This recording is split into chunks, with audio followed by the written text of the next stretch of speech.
Hello everyone, and welcome to the inaugural Highlights Showcase. I'm Highlights founder and CEO, Dana Kim. We'll be together for a while today, but we've built in breaks between each session so you can refill your water, get a snack, or stretch your legs. Before we dive into today's agenda, let's go over some Zoom housekeeping. The chat function is at the bottom of your Zoom window. Use this to connect with other guests. The Q&A function is also at the bottom of your Zoom window. Use this to ask any questions, whether they're related to content or logistics. We'll have a member of each session monitoring the Q&A. The Highlight team will be monitoring the chat and Q&A sections. Feel free to reach out to us directly as needed. And now the fun part. Use the chat function to tell us your name, where you're tuning in from, and what your favorite product of the moment is. Now let's dive into our first session, our keynote interview. See you in a moment. Awesome. All right. Well, thanks for being here with us, Jenny and Haley. Let's start with a question for both of you. Haley, you're the co-founder of Birchbox, also a partner at First Round. But at Birchbox, you are a pioneer in the subscription space that introduced millions of people to new beauty brands and more. Jenny, you're co-founder of Rent the Runway, the world's first and largest shared designer closet. You've both built iconic brands. You've been entrepreneurs many times over. So my first question for you is, what do you think has been the key to your consumer brand success? Yeah, well, I can go first. For me, it stems from two things. One is companies that really take the time to know their customers, to get in the trenches qualitatively and quantitatively, to understand like what is the spark of your brand and your product that really connects with them. So for Rent the Runway, we realized our business was about the experience that a woman has when she puts on a great outfit. She feels put together, like she can take on that interview or that wedding that she's attending, whatever the case, it becomes like her armor. And so we built a brand around that feeling of like female empowerment. And I'd say the second thing is word of mouth to me is huge. And I think it's deeply connected. Like if you can harness the understanding of what it is about your brand that's speaking to a consumer very authentically, then you can like lean into that and make it a brand that people want to talk about. We knew that for Rent the Runway, people would be at an event and they'd say like, oh, you look great, what are you wearing? And that was a natural conversation starter. So that if we could create an aspirational brand that people felt proud of and they wanted to talk about and share it in that moment, that would be the most cost-effective, authentic, best form of marketing that we could have. So I think, both of us led founder-led brands. And now we invest in very early founders. And I think with founder-led brands, often it starts with a personal pain point. Yeah. Like there's a problem that, with you, it was, I think, was it your sister who needed something to wear? My sister, yeah, we related to the need very deeply. Exactly. Yeah. And so for me and my co-founder, on one side, my co-founder just loved to discover new beauty products. For me, I was totally clueless. I was like, how can I figure out what the right products for me are? And so starts with a problem, and then you start brainstorming a solution. And at that point, that's where the data-driven iteration, working with your earliest set of users or customers comes in. And then you find that like white hot thread where you have a really strong reaction, something where people want to tell their friends about it, tweet about it, and then being able to scale from there. But if you're not starting with that acute pain point and thinking about how to really solve it, I think that's where some consumer brands can stumble, because it's like a solution in search of a problem instead of the other way around. I'm curious, so both of you are founders that have built brands out of personal pain points. You probably have seen and experienced brands where they're led by founders that are not necessarily the target audience. How do those founders who might be considered like not as close to the pain point, how do those founders get smarter on their audience? How do you think about giving those founders advice for learning more? I think they need to find ways to talk to customers and to watch customers engage with their product. The data is also really important, but I want to make sure, like, never forsaking those qualitative insights and the observation and talking to the customers. Like when we launched our subscription product, because Rent the Runway has a reserve program where you can rent for an occasion, and we have a subscription product, we spent hours just like listening to people in their closets, talking and telling us about why they decided to buy something, when they chose to wear this versus that, why they never wore this, like listening to them kind of ramble to get in their head. And I think those moments of observation are critical. It's one reason why I know you guys did some retail store stores at Birchbox and some experiments there, like we had retail stores, and we continue to toy around with the retail ecosystem because it's such a great like laboratory to really watch and learn from your customers. We had, one of my favorite stories is we had some customers at our retail store in Flatiron who would go in and they would take off the outfit that they had worn for work and return it, and they had a subscription with us, and they would put on a dress for date night. And they were using us as like a locker room, essentially. And we're like, we never even thought of that use case, right? And like, we are the target customer, we still never thought of that use case. And then you can lean into it, and we like put out some makeup and some hair products for people to do like touch-ups for their hair and stuff, and to encourage the behavior and just unlock additional value to something that didn't cost us any money as a brand, but really let us connect to the consumer on a deeper level, because we were there to like see it, observe it, and like care to notice it from our customers.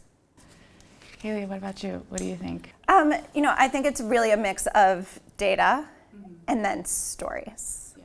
And with both, you could build up the insights that you need to really understand your customer. While it might start with a personal pain point, you can't scale to millions in revenue or millions in customers just building for yourself. And that's something that we learned at Birchbox. We did a few things to really build in customer insights to how we decided to scale, the things that we would do and the things that we wouldn't do as we grew. Like in the early days, we called a customer every day. You did too. We just cold called. Yeah.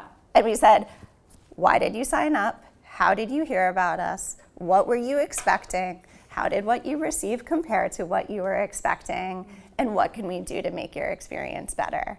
And those anecdotes really helped us understand who our users were that weren't coastal, college grads, but like the young mom in the middle of the country, or like the busy lawyer working in Chicago.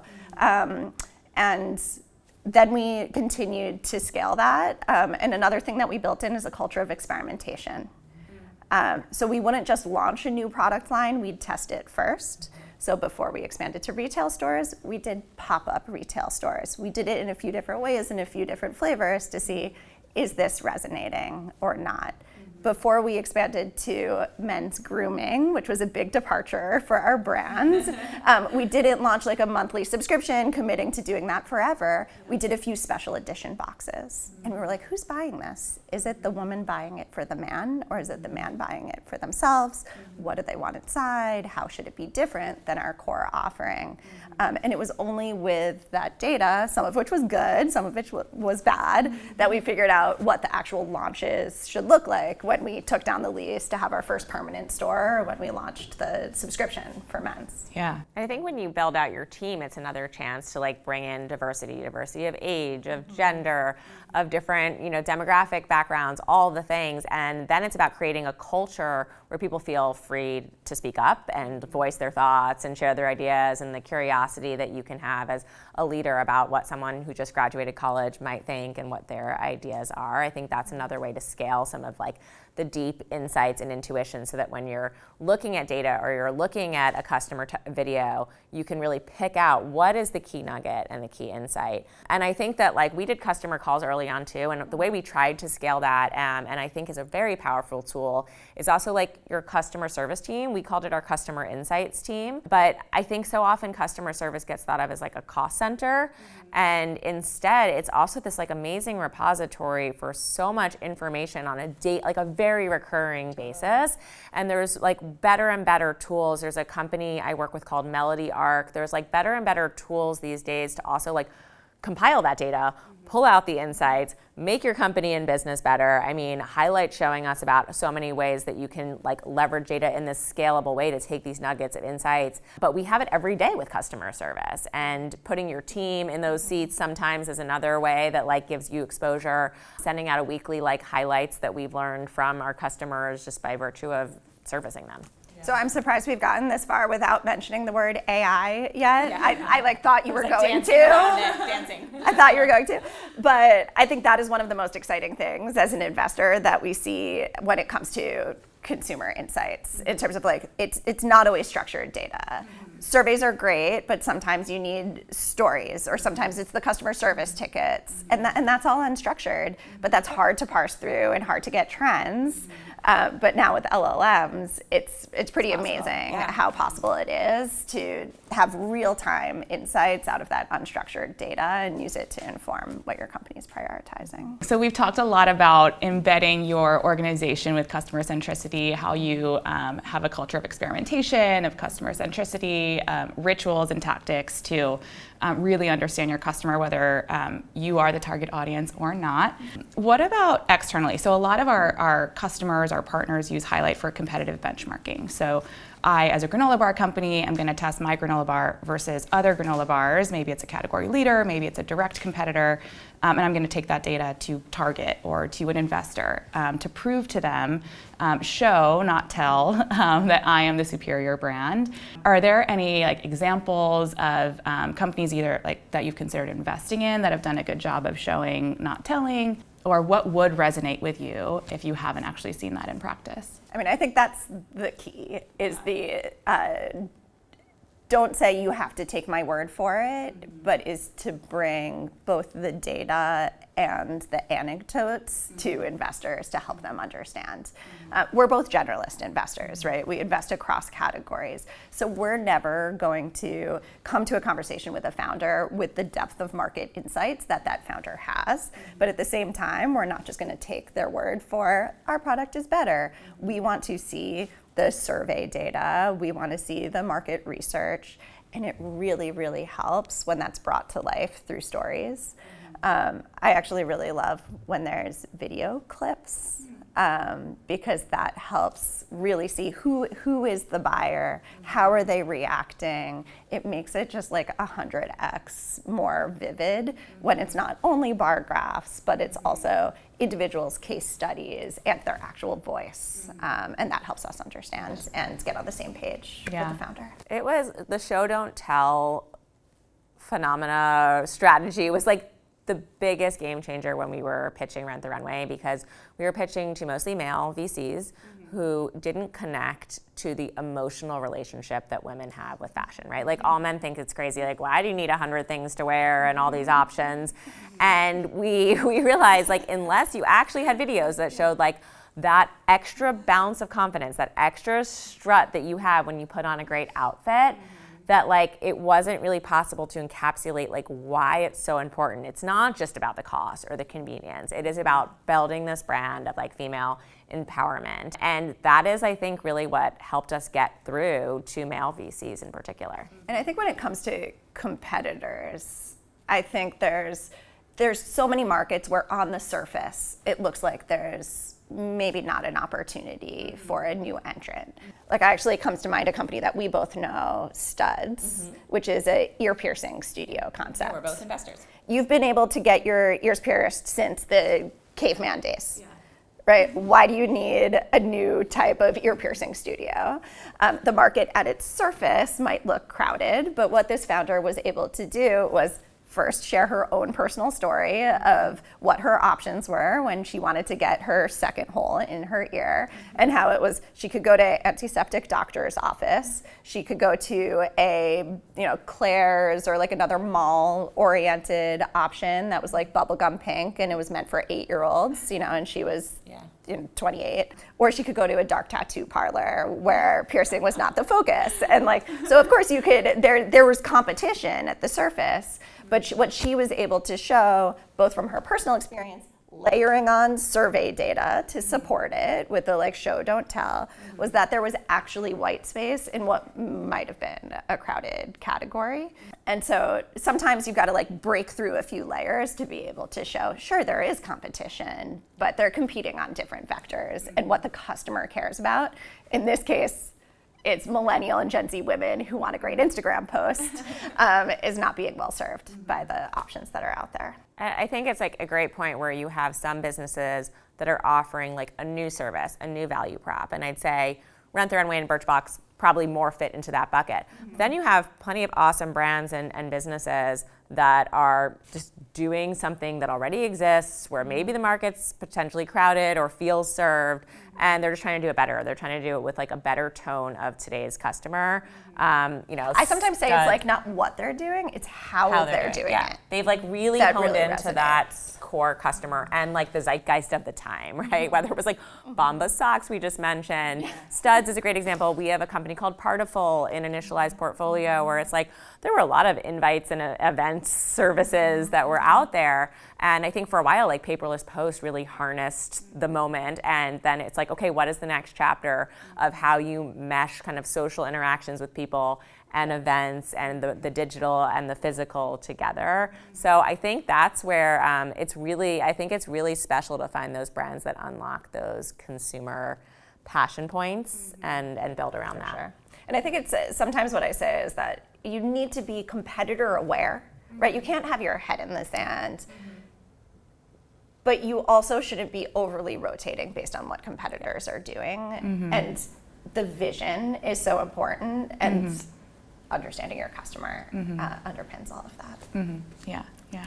I love the stories of your pitching male investors who might not understand the pain points. We work with brands of all sizes. So we have emerging brands who might be a founder and a first employees testing their early stage product to the Nestle's of the world, the enterprises that are far more built out and sophisticated in their research functions.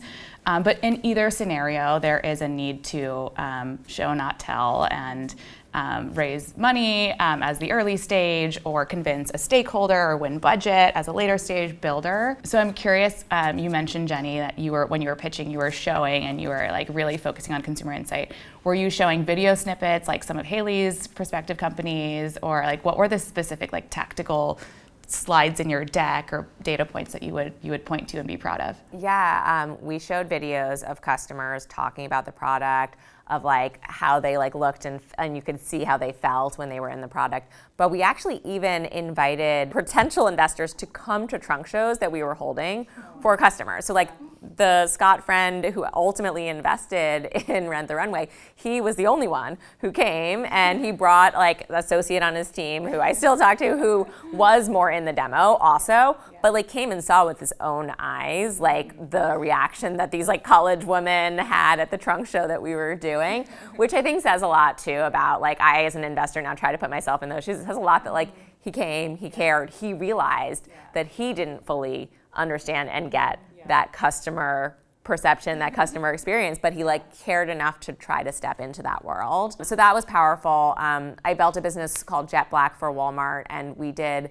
a series of customer testimonials, and we made a video around that. I also found that really effective in just sometimes also explaining a concept through the customer's eyes is very powerful when it's a new disruptive business. Like I think sometimes the way with Rent the Runway, people be like, Facebook kills outfits. We got that phrase from like a customer, right? And it was like such a powerful way to explain like the need and like why right now what we were doing resonated. Like we had a physical product, not a service. Yeah. So we would obviously bring boxes to the pitch. Yeah, we felt like traveling saleswomen sometimes because we were like coming with a suitcase of Birch boxes, and we put them out on the conference room table. Yeah. And the investors, mostly male, didn't always like even want to touch them. Yeah. So we'd have to like slide them across, tell them open it, see what's inside, see the thoughtfulness in terms of like how the product is unboxed and unfolds. Yeah. But the real key was the executive assistants or the front office staff who were in our core ICP. We would leave the Birch boxes with them. Oh, wow. And then they could see the emotion that you were talking about that Scott saw at the trunk show, because the investors could see like the squeals of delight. Wow. And the like interest and like how, any of the women in the office were sort of like crowding around the Birch boxes, talking about and seeing what was inside. So that was our way of bringing the experience to them, even if they weren't the ones that were going to like try on the lip gloss and give the bronzer a whirl. That's smart for sure. Yeah, we definitely gifted to the administrative assistants, to like children of the investors, to their wives. We were constantly trying to find ways to like let them see and hear directly from someone they knew and trusted like how transformational the product could be. A live demo. Live demo. It's amazing. So at Highlight, we offer both quantitative and qualitative testing, and we do actually a ton of video work. On our platform, we can ask customers to upload a video. We do a ton of unboxings. We do a ton of, as you cook your dish, film what you're seeing. Like, does this look like real meat? Does this taste like real meat, for example?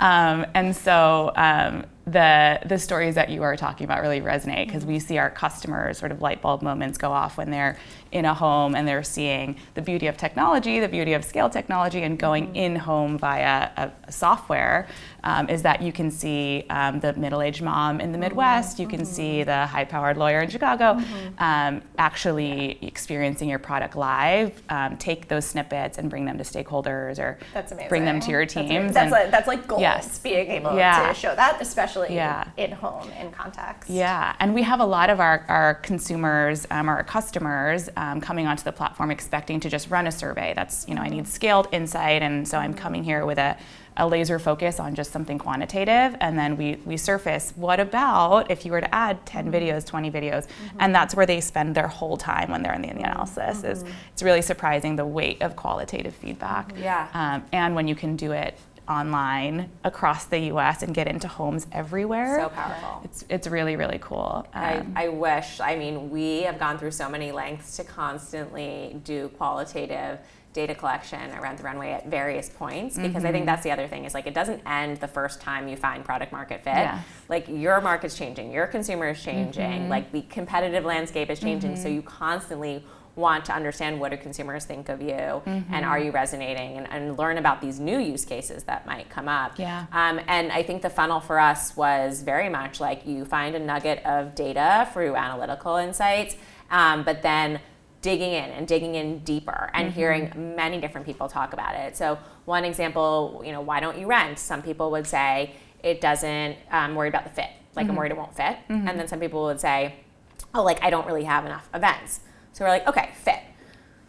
Like, tell us more, like, talk to us about it. It turns out it's not like, am I worried it's gonna fit? I'm worried it's gonna look good on me. So like, the way we wound up solving that was not through like AI fit tech on the screen, it was through customer testimonials and reviews with photos, as an example, right? But it took that extra layer of like, the data showed one thing and then you dig deeper. Yeah. Which, as a Rent the Runway user, I use these photos Same. all the time. Same. It's so brilliant. And then- because it's not just anyone who's rented that dress or that blazer. It's people that have the same body type as me. Yeah. It's incredible. Totally, they're and I sharing their rely body on that type. completely in terms of like, does it look good in them? Then it would look good on me. It's actually an example of show not tell, because it's also them sharing the photo, and then they, in their own words, are often giving a snippet of like what they wore it to and how many compliments they got. And so like, that tactic can be used, I think, with your customer base as well, to get sales and to build authenticity. Yeah, I love the notion of your customer changing over time. We have most of our customers are constantly thinking about renovating their portfolio, innovating new products. And there's always the question of, do I do more for my existing customer, or do I try and reach others? And so we have a lot of customers who are actually following along in a more longitudinal way with a core customer base and saying, if I were to introduce this new version of our bar, but with tons of protein, is that interesting to you?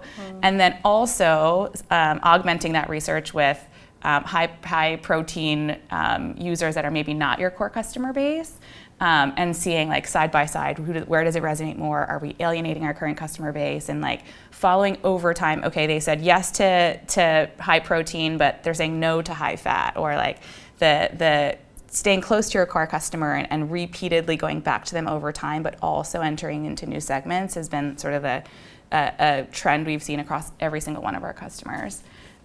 So the longitudinal view, we even have some customers who've now, Highlight's been around for about 4 years, who've gone back to the same set of customers many times over the course of those years, and said like, okay, what do they think now? What do they think now? That actually resonates with something that we experienced at Birchbox, as it relates to like, we had over 1 million people receiving every month the Birchbox. And there was a segment of users that was very loud, and that got louder over time.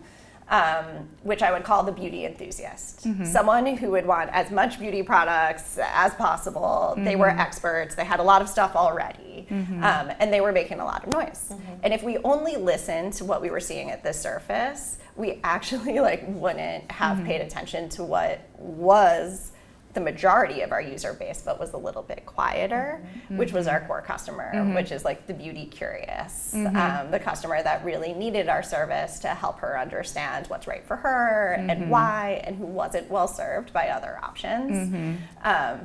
And so like we've been talking a lot about anecdotal, about qualitative, but that was a situation where like going back and looking at the quant helped us see things that weren't like coming through on social media as clearly, and helped us like really double down on that core and what she needed, as opposed to, you know, just going where some of the like maybe more emerging or like newer parts of our customer base were asking us to go. That's a great point. And I know like we've had discussions, but as early stage investors, you're investing a lot in the founder, and one of the things like I think we both look for is this curiosity of customers, right? Of like, did the founder do work looking at like multiple demographics and getting out there in the field and knowing and trunk showing, whatever the case. But I think when you're in the beginning, one of the best things you can do for your business, like genuinely, is to like make sure you've really kind of cut all these segments of customers and had enough conversations and like lived and breathed various angles of the business. You can't be everything to everybody. Yeah. And I think one of the keys is having focus and choosing where to focus. And so sometimes we talk to our founders about like,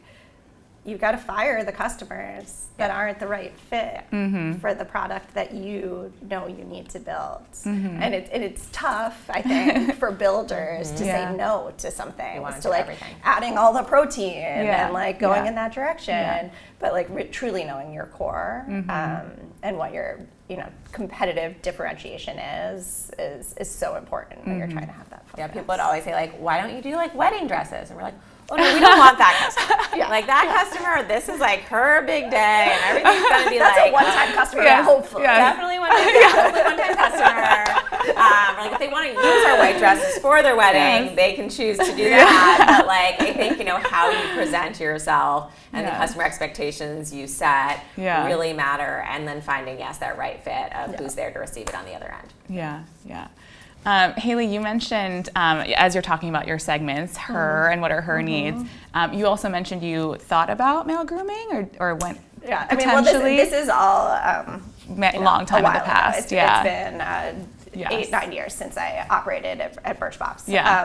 But we started Birchbox for our own pain points, and we initially served women with beauty products. Over time, we decided to test initially with just these like small boxes around the holiday time, men's grooming boxes, which ended up being such a big success that we did launch a men's grooming subscription. Oh, wow. I think I should not be using such gendered terms, however, because actually what we ended up realizing is that it shouldn't be about beauty for women and grooming for men, but that there was actually interest across gender in grooming products or beauty products, and like who cares what your gender is. But the core insight about it's hard to discover the right products for you, it's helpful to have like an editorial curation, personalized set of products, it did transfer. It transferred both from beauty to grooming. We also expanded countries, so we ultimately were in 5 different countries, 4 in Europe and the US, and so the consumer insight did hold abroad. And then we expanded channels, right? That the way that we were delivering that core value proposition initially was through boxes delivered monthly to your home, but we were able to create that same sort of solution to the problem in a retail environment as well, both through our own stores and then with partnership with Walgreens and doing shop-in-shops. So it gets back to the like, what's your core, what do you need to deliver on? But then you can extend it successfully, at least in our case, across geographies, channels, and customer groups. But there's a lot we said no to. Things we tested that we decided not to do. It's fascinating you say that's 8-9 years ago. I mean, now we in across our beauty category, which is all genders, we are seeing so much of this fluidity and this generalized need and reaching new segments that are not necessarily her. So I'm curious if you were to dig into the data now, what it would look like. Yeah, no, I'm curious How too. times have changed. Maybe we need to do a highlight campaign. Yes. And I do remember the first time I walked into a Walgreens and I saw a Birchbox and I was like, whoa, this is different. Yeah. But it was exciting. Jenny, you said no to wedding dresses or have said no to wedding dresses. How do you build the conviction to say no? I think it's a balance of understanding the end customer and having spoken to enough customer profiles that are in different buckets to know like where your value really sits, but also genuinely managing like what can the business do and tolerate and still stay an awesome product for the customers you have and for kind of that natural growth cycle.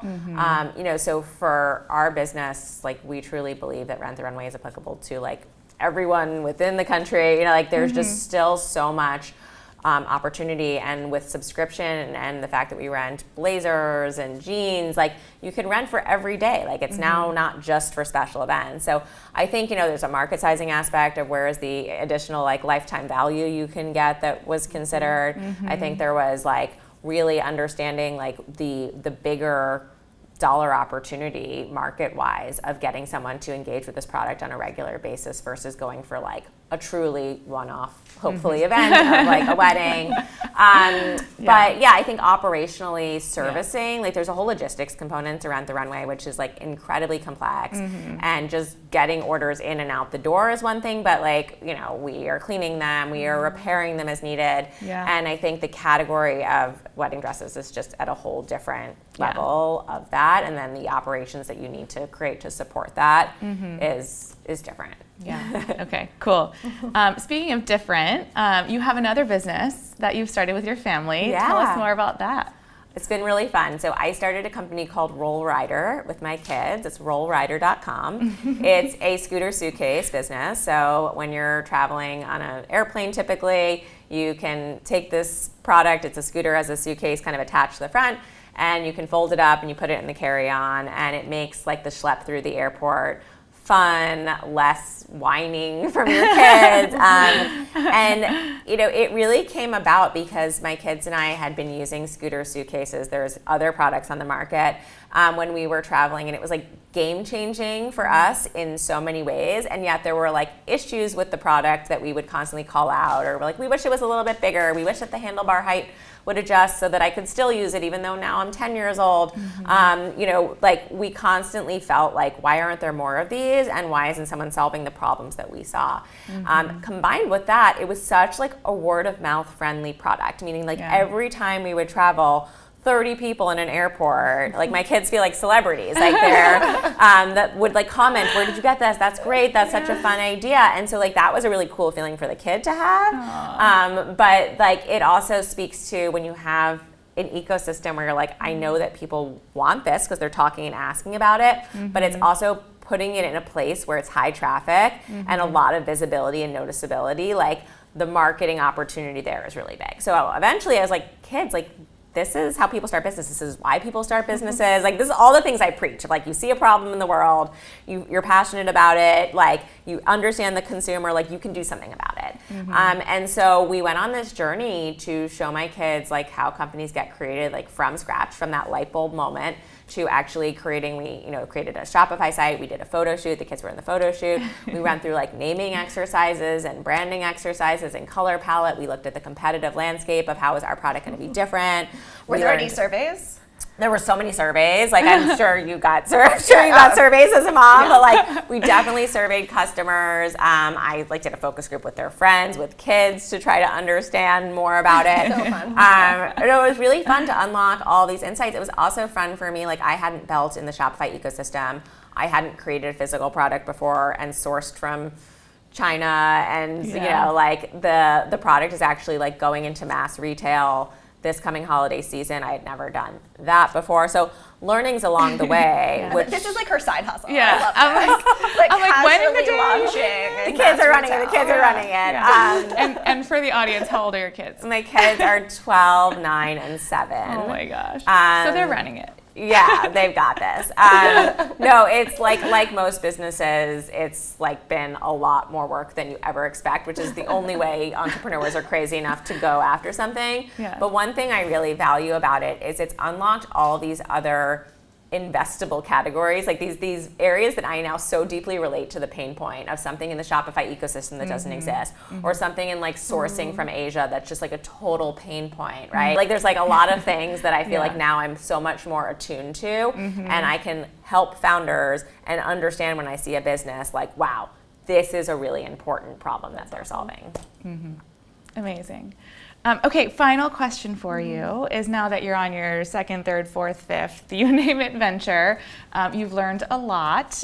What is one thing that you wish you knew before starting on your entrepreneurship journey, or one piece of advice you'd give to founders starting out today?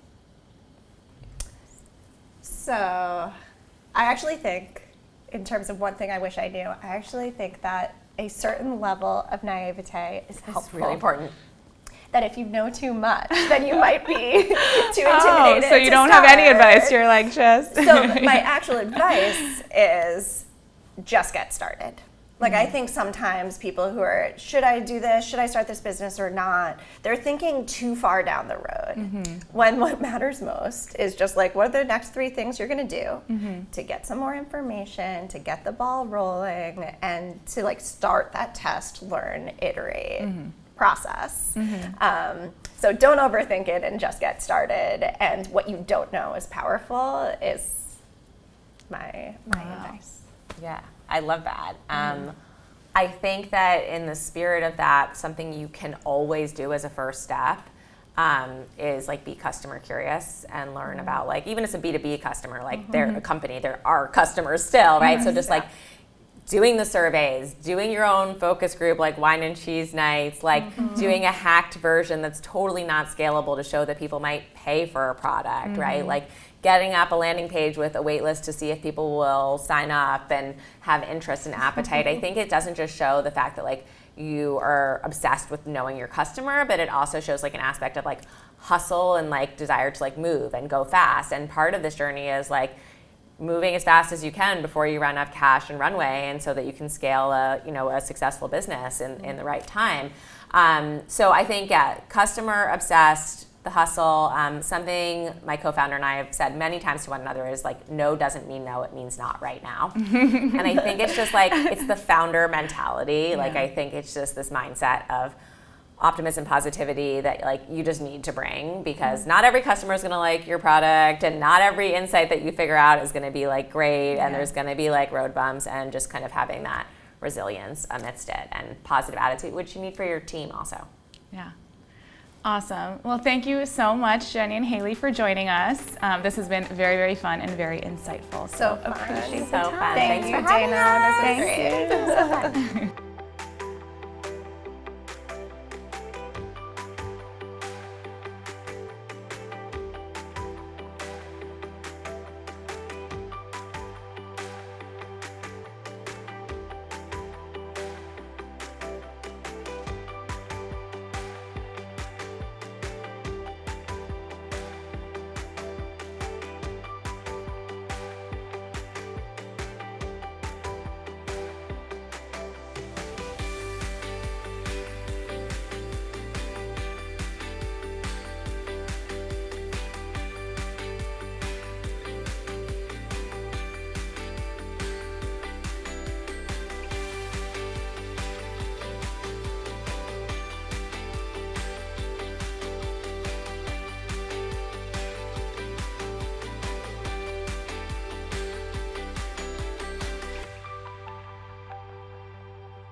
We're so glad you could join us for the first of many Highlight Showcase events. My name is Pri Carr. I'm President and COO at Highlight, the industry's leading product success platform. We help the world's best brands build, market, and sell products that win on shelf. Today's event is all about the strategies and tools that enable CPG and retail industry innovators to build products people love. We're pretty proud of all of the ways the Highlight platform supports that effort. That's why we're taking the next half hour to introduce you to all the innovation we've been working on this year. In today's product keynote session, you'll hear from Deirdre Norris, our VP of Product, who will walk us through a sneak peek of the newly reimagined and even more powerful Highlight platform. You'll also hear from Callista Corley, our Chief Revenue Officer, who will talk about Highlight's impact on our customers, our industry, and on the planet. But before we look at what is new, I want to take us back to our roots, which are not changing. Highlight has built a vertically integrated platform that is seamlessly integrated across 3 key steps to help brands deliver winning products. Firstly, Highlight customers get high-quality data from our nationwide, highly engaged, quality-tested community of product testers. Secondly, Highlight's technology replaces manual labor with automation at every step, from research composition to shipping and logistics. Thirdly, Highlight puts research-grade methodology and insights in the hands of product builders, so everyone can be a product research expert. Highlight began as a solution to a painful problem that Dana, our founder, felt when she was in your shoes, trying to help world-class consumer brands like Coca-Cola, Nike, and Starbucks collect the product insights their teams needed to fuel innovation. In a world where businesses have to move faster than ever before, she was blown away by how innovation was slowed down by collecting product insights. As she wrangled finding respondents to give feedback, shipping products, collecting data, and analyzing data, she realized that critical decisions were on hold for these insights, which were taking months on end to materialize. And when he finally got the data, it did not meet the research quality bar that had been set. Research was often conducted in unnatural, sterile offices, clouding insights with inauthentic experiences of the product. The quality of panels was often suspect, and the methodology recommended by vendors was unsound. Highlight was born to deliver the right insights at the right time to fuel product innovation that wins. 30,000 products are launched every year, and 90% of them fail in the market. Highlight intervenes and turns product failure into product success. Since its inception, Highlight has come a long way. We have built a community of 40,000 highly engaged product testers with an over 90% completion rate. These product testers, or highlighters as we call them, have tested over 300,000 physical products for the brands that partner with us. And just in the last year, we have doubled the number of brands we serve. As one highlighter told us, "It gives me great pride to be a part of a community where the common goal for brands and testers is to work together to help products achieve their maximum potential." With every customer served and every product tested, we learn, and we invest those learnings back in our product. This year, we partnered with market leader CVS to help them launch their private label. We ran 16 tests spanning prototype tester, sensory evaluator, and in-market diagnosis to help CVS build the best private label portfolio and increase demand from new market segments. We also partnered with Clorox's Agile Innovation team. In less than 3 months, they ran 5 tests with us that empowered them to bring a new line of products to market with the confidence only high-quality data can bring. Before Highlight, insight at this speed would not have been possible. Highlight matches the speed of innovation, turning a months-long process into a days-long one. Our platform makes it possible to seamlessly create research programs, collect data from a selected and vetted community, and get to insights quickly. We provide the data quality you deserve at the speed you need. Our team makes it possible to sit back and be confident that your products reach testers correctly blinded, refrigerated, or whatever your test requirements may be. I have worked in the research technology industry for more than a decade, and I'm passionate about quality, speed, insights, and empowering more decisions with data. I am so proud that Highlight's technology and team are helping innovators like you build products that delight your customers and grow your business. Highlight fuels product innovation from product creation to product renovation. And today, we're excited to share with you a look at our own innovation. We've been learning from your challenges and your ideas. We've been collecting your feedback. We've been observing all the inefficiencies that we can solve to realize our mission of injecting high-quality insights across the product innovation cycle. We've been revising methodologies. We've been building a rich database of product intelligence benchmarks. With all of that, we have built an even better, even faster, even more powerful platform to fuel your product success. The product testing industry has been stuck in the past far too long. We're on a mission to deploy modern solutions at the pace of modern businesses, making it a no-brainer for you to get the data you need to build products people love. The newly reimagined Highlight platform builds on our strengths and adds even more. Our large, diverse, proven community of highlighters is made available to you with over 24 standard targeting criteria, the ability to build your own custom criteria and detailed quotas, and access to screen even more granularly. Our expertise is embodied in the solution blueprints. No more endless survey drafts, going back and forth, or relying on ChatGPT to fuel your most critical decisions. We have automated the creation of research-grade surveys and tests. Highlight offers you over 20 solutions, covering you all the way from ideation to go-to-market launch and beyond. We put controls in your hands for how your product should be tested with a seamless logistics and shipping experience. And most importantly, we deliver data and insights to you at breakneck speed with real-time access as data from the field rolls in. Powerful scorecards, filtering, segmentation, and crosstabs make understanding your data deeply easier than ever. The Highlight platform is your end-to-end solution to power decisions on the products you build. To walk us through our innovation in more detail, I'm handing it over to our Vice President of Product, Deirdre Norris. Hi, I'm Deirdre Norris, VP of Product at Highlight. When we set out to reshape the Highlight platform experience, we knew how much our customers appreciated our market-leading speed, quality, and internal expertise on research-grade physical product testing methodology. But that presented us with a challenge. How could we productize and automate all this industry knowledge to make it available to our customers on demand? So we set out to build a platform that makes everyone a physical product testing pro. With the new Highlight platform, we aim to empower all users to get business-critical insights quickly and easily. The Highlight platform has been redesigned to streamline and adapt to the objectives of each in-home usage test, or IHUT, through purpose-built solutions. With this new launch, Highlight customers will have access to an array of powerful solutions, including the Sensory Evaluator, used to identify each prototype's key sensory strengths and areas of further improvement. The Prototype Tester, which supports a side-by-side comparison across KPIs to see how prototypes or products compare. Highlight Greenlight, which determines if a product is ready to go to market with our proprietary benchmarks to measure predicted performance. Don't worry, we'll talk more about our new benchmarks later.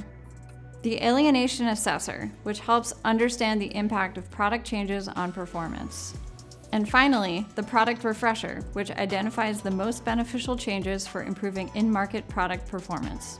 These solutions and industry-first offering were designed by our in-house IHUT sensory and insights experts so that every Highlight customer gets research-grade expertise, surveys, and analysis built in. Solutions give you easy access to a superior starting point and controls so you can customize to fit your specific needs. Today, we'll walk through a demo showing an IHUT for tortilla chips. Let's imagine your team is early in the innovation process with new flavors and has to make formulation decisions. You're looking to consumers to understand overall reactions to and performance on key sensory metrics for each prototype option. The Sensory Evaluator solution fits your needs perfectly. It's designed to identify key sensory strengths and areas of further improvement for one or more prototypes. Without further ado, let's jump into and take a look at the new Highlight platform. Once you've chosen the solution for your testing needs, you find a streamlined flow that guides you through your project setup. First, add the products you'll be testing. You can name your products so that testers see something different than what you want to see internally in your analysis views. When relevant, add ingredients and allergens so the testers recruited into the project are informed and safe. Next, move on to our audience builder. This builder lets you meet your custom research needs quickly and easily with precise demographic and behavioral criteria and quotas, multiple test groups, extra tasks, randomization, and more. In the case of our tortilla chip sensory test, we want to exclude any testers with gluten allergies, we want to hear from recent tortilla and Doritos purchasers, and we want to randomize the order in which testers try the products. You can also specify special tasks, like if you wanted a subset of testers to provide video responses. Next is surveys. Because this is a sensory evaluator project, you're set up automatically with survey blueprints, designed with the best set of questions to get the answers for your research needs. These solution blueprints give you confidence that the surveys in your test are infused with the best practices based on what Highlight knows from running thousands of studies with decades of experience in this domain. The Survey Builder also gives you flexibility to customize, with custom questions to reorder and modify to suit your specific circumstances. As you're working on your surveys, you can check the tester experience with a live survey preview before moving on to next steps. Once you've worked on audience and surveys, the bulk of setup is done. To finish, just add a few more details. Confirm the order of the trial steps and provide instructions for how you want your testers to test your products. Then move on to providing details for Highlight's warehouse. How do you want them to handle the products when they arrive at the warehouse? How should the products be repacked and presented to testers? Let us know how and when you'll be shipping your products, then click Submit to let us know your project is ready to go. At that point, you can sit back and relax. Highlight does all the work to recruit your target audience, ship them the products to test, and ensures high-quality, complete responses according to the testing regimen you specified. Once responses begin coming in, you'll be notified to take a look. Highlight's brand new Explore experience takes the live dashboards our customers already know and love and makes them even better. For example, in the case of these 2 tortilla chip flavors, we can see a live side-by-side comparison of the results. We can further customize the visualization and layer in filtering to get a jump start on the story your results are telling. Once all your project responses are in, take a look at the scorecard. The scorecard does a summary view of all of the most important metrics, comparing the products you've tested in a side-by-side format that makes it easy for you to get the insights you need to make your business-critical decisions. Stat testing is coming in the next few weeks. This powerful addition will help you drill in on the significant differences. Explore and Scorecard give you views you can manipulate on demand, but you can also download your full dataset, photos, and crosstabs for all the custom analysis your team may want to do. We're just getting started with this round of platform updates and new features. Through the rest of the year, we will continue to roll out updates and work closely with Highlight customers on the new platform to hear what they like, what they love, and what still needs improving. Our wish list remains long and our roadmap ambitious, but today marks a pause to stop and celebrate how far we've come before we return to the important work of continuously advancing the Highlight platform for our customers and for the entire physical product testing industry. And now, to speak to us about the very real impact these updates will have for our customers, their product innovation goals, and the planet, I'd like to introduce you all to our CRO, Callista Corley. Hi, I'm Callista Corley, the Chief Revenue Officer here at Highlight. I'm thrilled to be able to speak to you today as we celebrate a brand new Highlight platform experience. For our customers, this is the beginning of the digital transformation the physical product testing industry deserves. Highlight works with some of the hardest working, smartest, most accomplished product innovation teams in CPG, retail, and beyond. These individuals should not be wasting their time with manual, error-prone coordination, sending hundreds of emails back and forth, reconciling different versions of Word documents, or sitting on the phone with logistics and warehouses with no formal and traceable documentation. At Highlight, we refuse to tolerate a broken system. Our platform integrates and automates the entire physical product testing process, freeing our customers to finally focus on important work, creating products people love. Removing the manual labor and hassle from physical product testing isn't just about saving your time, money, and sanity. It's also about saving the planet. Every year, 30,000 products get launched, 90% fail, and that's a conservative estimate. When a company takes a product to market without understanding what consumers really want, they run the risk of introducing a brand that consumers snub, sending potentially millions of units of product to landfills.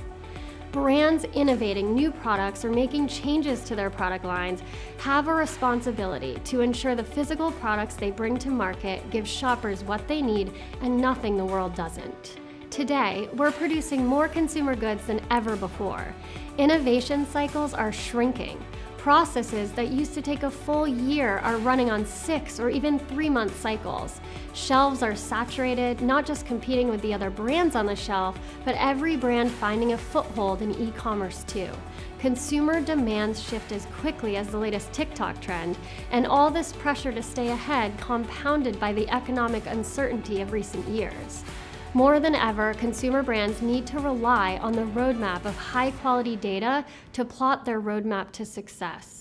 Today, Highlight is also thrilled to announce a key step forward in our commitment to providing our customers with high-quality data, in-depth product benchmarking. By offering reliable and transparent insights, we help brands make informed decisions about product development and launch strategies. Our focus on real-world consumer experiences ensures that products resonate with the target market. That's why one of our key focuses is on elevating product benchmarking by bringing more in-market clarity and a greater emphasis on organic consumers' experiences. Every time a CPG or retail company prepares to go to market with a new product, they're taking a huge risk involving millions of dollars in product development and advertising budgets, as well as months of work. That's where physical product testing plays a crucial role in mitigating risk by giving brands the opportunity to iterate based on high-quality data and instill confidence in stakeholders based on how their product stacks up against the competition. Highlight is focused on future-proofing product testing through reliability and transparency of our benchmarking approach to determine go-to-market readiness. Historically, the CPG industry has struggled to obtain and maintain reliably accurate and transparent benchmark data. Brands have had little or no transparency as to what products their own products are being benchmarked against, or if those products used for benchmarking even successfully launched to market themselves. Highlight is changing that by providing transparent data collection, meaning Highlight customers can expect benchmarks across CPG sectors that include those products with large market share, those with consistent but lower market share, disruptive brands, and lower performers, so you know exactly where your product stands. Highlight benchmarks also employ standardized measures that include key metrics like purchase intent, value perception, relevance, and more. Our benchmarks also test with consistent audiences. They're built on a strategic mix of audiences that reflect the general population, as well as target consumers for your category. Highlight's proprietary nationwide audience of product testers makes it possible for us to control for the highest quality audience building, both for benchmarking data and beyond. Highlight's latest and greatest benchmarks offer a key, data-driven step to removing risk from product innovation, but they're just one part of a comprehensive solution designed to remove the pain of manual labor and the risk of physical product development from the innovation process. Highlight's new solution blueprints, pre-built research-grade surveys, mean that product innovation teams of any and all skill levels can design surveys according to best practices, and advanced researchers can customize even further to get the tailored insights they need. Explore, which is Highlight's new live dashboard, enables faster, more granular pivots than ever. As soon as you see the trend in data coming in, you're able to start building stories, the stories you need to sell into retailers, update your packaging, and more. New automated analytics gives your team the ability to start digging deep as soon as fieldwork is finalized. We're shrinking analysis timelines from multiple business days to a matter of seconds, giving modern product innovation teams the competitive edge they need to win in increasingly tight product development cycles. We're so excited to hear what feedback our customers already using the new platform have for us. At Highlight, we know better than anyone that customer feedback is critical to building products that people love. And in this case, that extends to digital products like Highlight. In the first quarter of 2025, we're so excited to see our new Highlight experience in the hands of all of our customers. Thank you, Deirdre, for walking us through the new Highlight platform. And thank you, Callista, for sharing the value we're so excited to bring to our customers with these transformational platform updates and benchmarks. And thank you all for joining us today in this special sneak peek of all the innovation we're delivering and supporting in the new Highlight platform. We look forward to this next phase of Highlight to make survey design, live data analysis, and access to post-project insights easier, faster, and more reliable than anyone in the product testing world has ever experienced before. When you have a platform you can trust to build expertise, accuracy, and speed into every step of the product research process, you can finally focus on what really matters, developing the big ideas that become the next great product. Thank you for joining us, and stay tuned for your next session.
Hello and welcome to a special edition of the Highlight Reel, all about the power of packaging. I'm your host, Nate Rosen, and today with us we have two amazing guests, Tracy and Russell, talking about the power of packaging.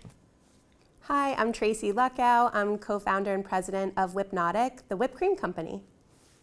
I'm Russ Gong, co-founder and president of Cabinet Health. We're a sustainable healthcare company. So, for both of you, I want to start with this question.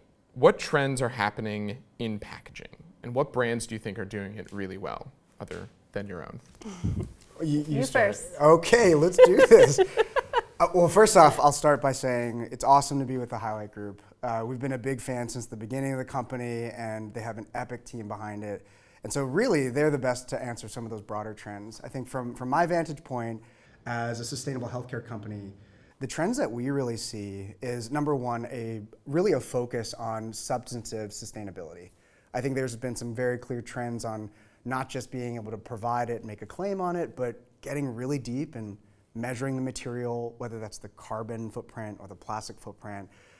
Seeing some really cool things there at the product level, the buyer level, just more sophistication on what is sustainable, what is not. So that's awesome. We're big nerds about that and happy to see that.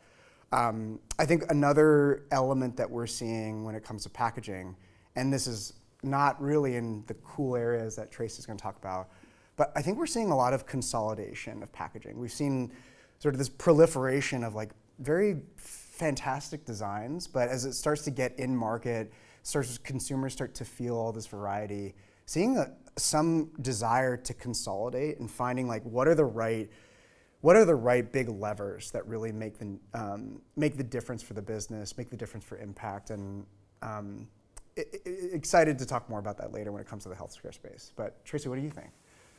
I'll go at it from a very different angle. So I'll talk more about like aesthetics than on function, although I see a lot of the same functional things as you do. But when I was growing up in this industry, I was taught a number of principles about how a brand should look on shelf. And it seems like all of those conventions are being torn apart and changed. So first of all, you needed to color block. You needed to have one color that was ownable, that was your own, that when you got to shelf, you recognized immediately it was the brand from the color. Now brands are just rainbows of colors on shelf. There is no ownable color necessarily anymore, but you have ownable kind of aesthetic or like a look and feel rather than a color. I think that's really interesting. I think brand needed to be kind of front and center, but there was a hierarchy of information that came behind that. Now I see cans and bottles and boxes that are just like a brand name and no other information. And oftentimes it's written kind of vertical as opposed to, so you have to kind of squint as you're shopping. Yeah. So all of those conventions are kind of out the door. And then you had to show your product in some fashion. So either it was through drawing that was sort of realistic, or whether it was a transparent kind of view into what the packaging was. Nobody is really doing that anymore. Who knows what's inside each product and bag and box and can? And I think that it's kind of interesting as the trends, and we'll see if they hold up over time, but that's what I'm seeing. Yeah, I love a product image on the front of pack. I want to know what I'm eating. It's crazy. Yeah, make it easy. So actually, now that you're providing that, I think another thing that we're seeing a lot is personalization, or at least that we are seeing from the cabinet perspective, is this ability to personalize your packaging. And I think what Tracy's sharing is exactly right. It's like whatever actually just inspires that customer, whether it's that color. I think that's part of I love the idea of like the rules are being broken. It's because the consumer is so diverse. Like we have so many different ways to express ourselves now. And that's perfectly pushed out when it's ultimately literally designed for you. And I'll share some case studies of how we've seen that in the prescription space of using that as a way to bring people to getting into the product. Yeah. Amazing. So Tracy, back to you, sort of following up on this line of thinking here, and this is a big question.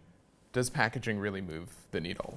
Obviously you have a food product, so it's a big question, right? So obviously it needs to taste great. That's like a huge factor in CPG, but to your point, things are changing, and does does the packaging still sort of matter, or is there all these other aspects that are also at play here? There's definitely a lot of aspects at play.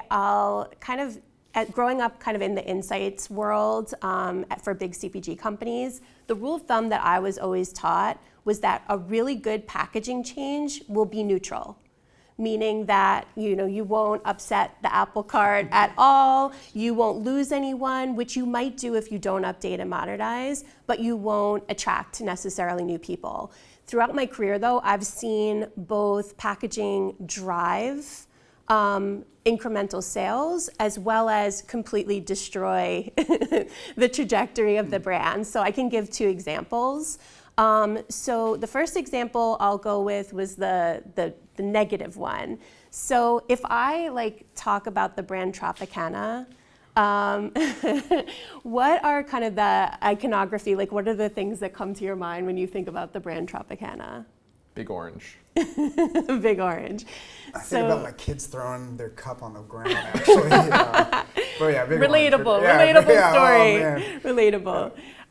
But yeah, so back in the 2000s, when I was at PepsiCo, there was a desire to make enormous packaging changes that were aesthetic in nature.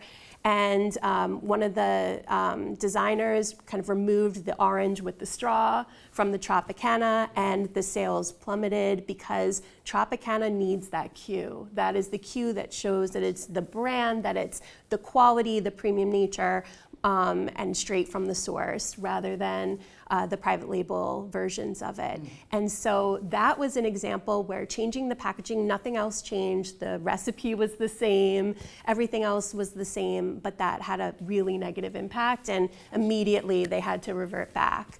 And then a positive example, when I worked at the Sabra company, which makes hummus, we also had a guacamole, and I was asked to oversee the guacamole part of the business. And my only reservation was the packaging was hideous. And so I said I would do it as long as I had the ability to change the packaging on the brand. And we changed nothing else, recipe stayed the same, but all of a sudden the brand popped on shelf, people felt the freshness of the ingredients. The product we knew was really good, but nobody was giving it a shot because it was honestly very ugly. And so by making the packaging match the inside, I think the product took off. And I think that's back to your question, what matters? Everything has to match. Right. So yeah. That's so fascinating. Yeah, the Tropicana story, I think it's now like big marketing case study. And then the Gap one as well. Yeah. Less CPG. The only thing I would add is I think when the question's what needle, and obviously we're thinking sales, but in innovation brands like Hypnotic and others, there's also other needles that packaging moves that I think is very productive for industry, businesses, companies, and the needle of changing the supply chain out, right? For our case, we created sustainable healthcare packaging, and a lot of the manufacturing is so mass marketed that if you don't have, that is built for a very specific type of packaging. Packaging being able to inspire the way that they think about their own operations really changes the game. And we'll see a patented nozzle soon, but it just changes the way that consumers are interacting with it. And so I think there's a lot of different needles in my mind outside of just the market that packaging starts to spark that ultimately the consumer feels, right? Those examples are, I'm never going to look at a Tropicana bottle the same now. I actually didn't hear that case study, so it's like, oh, that makes sense. I was there. That's amazing. And we love That's Sabra. crazy. That's CPG history. Yeah. So Russell, talking about moving the needle, and you have very, I think, innovative packaging, and you're talking about personalization. So what has inspired you in producing and creating Cabinet as it exists today and as it has existed in the past? And what references do you look for? Obviously the pill case market there's pretty much one, that orange one, and famously it was Target or CVS tried to create a custom one, and that got nixed. So how many iterations did you go through? What did all this look like? Yeah, well, we won't have time to talk through all of that, but I guess starting with like why and what we do. So Cabinet is a sustainable healthcare company focused on eliminating plastic from the environment and also finding higher quality forms of healthcare. The problem to the question of what inspired us is really more of a social impact issue. We saw that there was these vast amounts of single-use plastic medicine, roughly 190 billion single-use plastic medicine bottles every year. If you think about your medicine cabinet, the pharmacy aisles, that's just the tip of the iceberg. Start imagining the back of pharmacy, the back of hospital systems, all the other types of healthcare products we use. That was really more of the call to action versus inspiration. And so what we recognized in that material problem was also effectively a sad irony that it was a healthcare problem. That of that vast amount of plastic, only maybe say 3, 2, depending on the season, is actually recycled. The vast majority of it goes into oceans, landfills, into our bodies, et cetera. And so fundamentally what inspired us to form Cabinet was this recognition that plastic waste is an issue, and it's a healthcare issue with microplastics entering our bodies, and therein the healthcare industry needs to be a part of the solution to solve that. And so the way that we solved that was really starting with packaging, starting with a brand that brought sort of, as opposed to this larger esoteric systematic challenge, just said, here's something that could be exciting, interesting, different, get you to talk about medicine and your healthcare ever, right? Or for the first time. Find it at Target, find it on shelf, and get excited about it. And we always had this view that the bottle is the first connection to then ultimately how do you get into the broader consumer way of helping them or patient helping them. So that's why we started it. And what we do is we have a brand which is a refillable, compostable medicine system in Target, in CVS, in different groups. And it reduces more than a pound of plastic every single year if you stick to the system. And we've created that packaging from scratch. That's our brand, but behind the scenes, we have created an arsenal of different packaging where the real impact is not just our brand, but it's how we partner with bigger players. So can we partner with the big retailers, the big healthcare systems, to then use alternative packaging to really move the material needle, move the impact forward? And so in terms of like versions, we had so many different versions, and we took it more from a material science problem and then a quality problem, but ultimately how do you get patients and consumers and everyone who touches that a design problem. And so inspiration that we took was anything from not just the typical amber bottles, but what is the broader world of packaging? We looked a lot at sustainable refill models, we call them sustainable switch models, whether it's like plastic to aluminum, and the list goes on and on. We've had some great partnerships with Highlight as thinking through like what is that to the consumer. But in the end of the day, it's been our end result is packaging does move the needle. We've seen it from true patient life perspectives, and happy to share more from there. Amazing.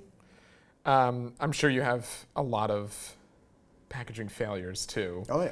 And Tracy, I'm sure you have as well. I can't imagine that nozzle was not complex to work with. Do you have any fun horror stories from that? Oh my God. Definitely horror stories. I don't know about fun because they still keep me up at night. But yeah, when we were inventing our technology, our first few months, I would literally drive to every store I possibly could to look at the shelf set constantly because our first iteration of our nozzle, the caps were popping off, and so I would see things that were not safety protected on shelf, and I'd have to buy them all. I saw we launched first with vanilla salted caramel and strawberry swirl, and the strawberry was leaking. And so it looked like murder had occurred on the dairy aisle. Great Halloween Yes, campaign. Halloween 365. And I would have to buy the product and remove it before anybody else saw.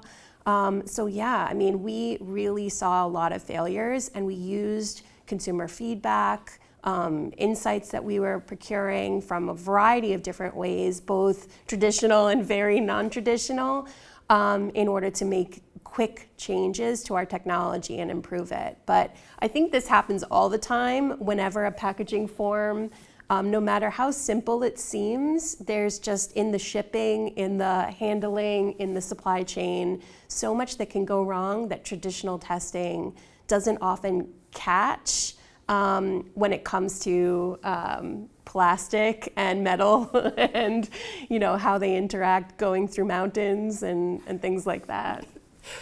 Yeah, or swamps or whatever. Swamps. It's yeah. I mean, I think we have a really, really high bar for what is a success or failure by nature of what we do, and it's like mandated, and we need to even go a higher level than that. Whether that's quality standards, FDA standards, and for food, it's just the same.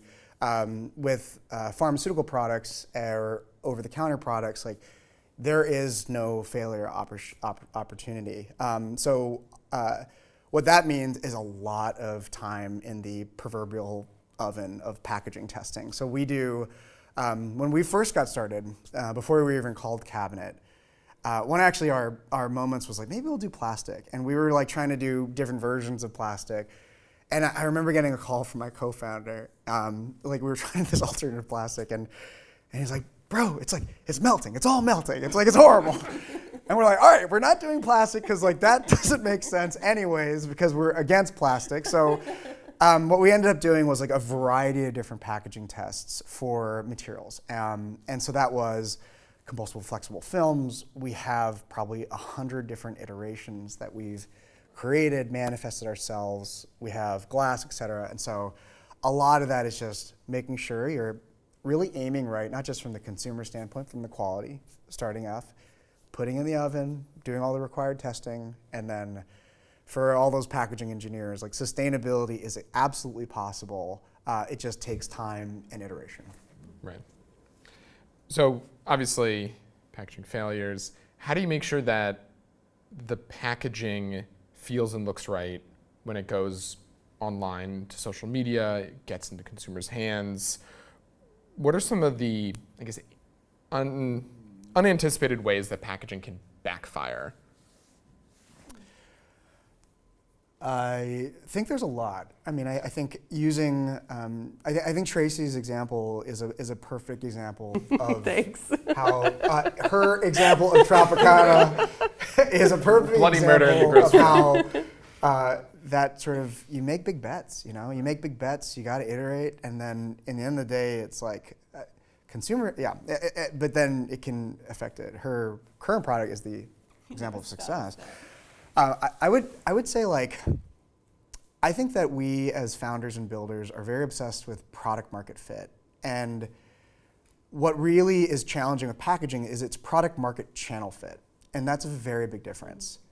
And when you have a business that we all, now if in a business that we all kind of need to run in this world being omni-channel focused, right? There is no, or for us as founders, like omni-channel is ultimately like, as you're figuring out product market fit, we take whatever channels really start to drive excitement and demand. And so multiple channels means multiple product market channel fit. Multiple product market channel fit might mean different packaging. Different packaging is hard to do because it takes time, money, and insight. So I think some of the biggest challenges of packaging is you really just got to make sure that you work backwards, actually, in my opinion, from a channel, whether that's the consumer first, to then the market, to then the product, which allows us to make bigger bets on product. And we, just to close on my side, ways that we've identified that in Cabinet is we have found, for example, our glass and compostable refillable system is really, really great for our online pharmacy, but not perfect for hospital systems. Okay, we're mission focused, so we'll go with hospital systems, a very separate sustainable packaging that doesn't require all that and isn't able to scale. So that would be my sort of initial view. Yeah.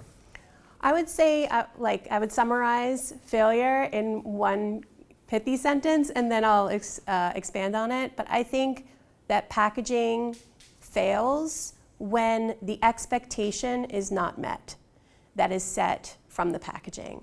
And that can come in a variety of different ways. So I think that if you are a refillable product, you better be easy to refill. And there are a lot of products that I've purchased through the years that are refillable liquids that I'm pouring and it's splattering all over the place, or just, you know, the texture of what's inside is very hard to refill. It can be very, or if it's a like some sort of twist where the twisting action doesn't work well. I've had all of those experiences. If you are a product that looks stunning and the actual product inside doesn't match that expectation, that can be a huge letdown. If you look, you know, beautiful and premium in glass, for example, I've had this happen to me, but you require a lot of action in order to get the product out. Glass can easily fall, break, hurt you. I have battle scars from that. So I think it's all about making sure that you're thinking about how the consumer is using the product, what they will think when they see your product, and are they able to meet that expectation at the end of the day? Yeah, Well said. that's really well said. All right, Tracy, continuing with you. Obviously, whipped cream is such a fun product. It's a dessert. It's for birthdays. It's a treat. You put it on pumpkin spice lattes. Now that we're in fall, It's a breakfast food. it's a breakfast food. It's great breakfast food. But of course, for Whipnotic, you have a patented nozzle, and I think that's key to making a great product. Can you tell us a little bit more about the nozzle itself? How Yeah. you got to this point, why you wanted to make a patented nozzle, why that's better? I never in my life thought I would ever make a patented nozzle, but yeah, do you want to come and share? It's easier to do Boy. show and tell with physical product. Some Whipnotic? Did somebody say patented? Did someone say patent? Thank you.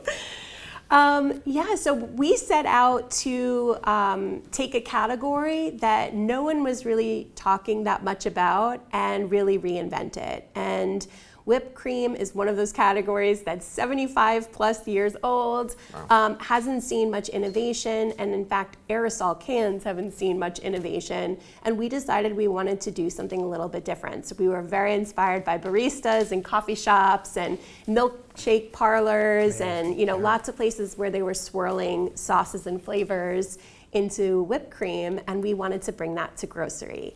So we had to patent a nozzle in order to make that happen. And it started by looking at the frozen yogurt machines that swirl flavors together, and then thought about how we can adapt that to aerosol. So the first thing I will say is that like our whipped cream is all in the can itself. So that's filled with whipped cream. That's kind of more like homemade whipped cream than the traditional. But then all of the flavoring actually is in this colorful button. What? And so, yeah, when you press the button, you can actually see just the flavor itself coming through. Oh, wow. So here, idea I'll how that show a worked. demo. I thought it was gonna get me. No. I'm experienced. I have a lot of experience. Yeah. So when you push the button and you spray at the same time, you can see that the flavor swirls right in. That's awesome. It's kind of like the That's barista so lives fun. right inside the can. So That's a good tagline. Nailed it. Yeah. Nailed it. And this is Thank definitely you. gonna be a good. this is our brownie batter. Oh, wow, look at that. Thanks, Tracy. Of course. Yeah, we will not be doing medicine sampling. So this is it. Cheers. Oh, sorry. Cheers. Cheers. So all of that is under Oh, so good. under 15 calories, less than a gram of sugar.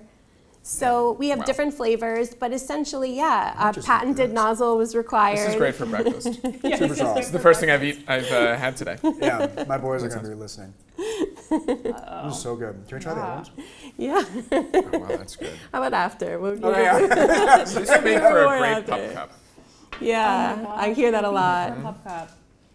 Are you gonna make custom? The shot glass made me think. Are you guys make?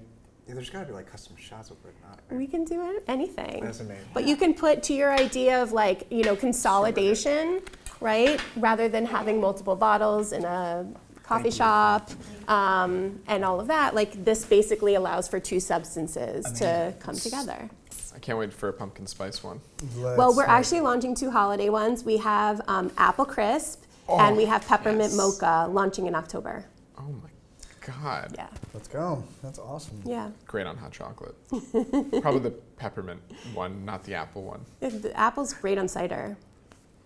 I like that. That's amazing.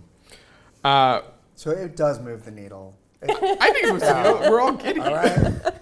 Well, that was my goal, was to make people of all ages Did we happy. answer the question and yet? Yeah. it's fun to see people happy. I think it's also great that it's just a fun product. Yeah. Like there's so many very It's serious important to change the products. world and be very serious. And, you know, for us, we just want to bring a little happiness. Love it. Love it. Well, talking about being serious, Russell, I have a question for I'm you. the serious guy? You're the serious guy. You're solving the world's problems. You are. Yeah. Thanks, guys. Thank you. What has been the most challenging part about building what is a very disruptive brand? Yeah. I mean, you're looking at a very challenging category with a lot of really big multinational players that control a significant portion of the market.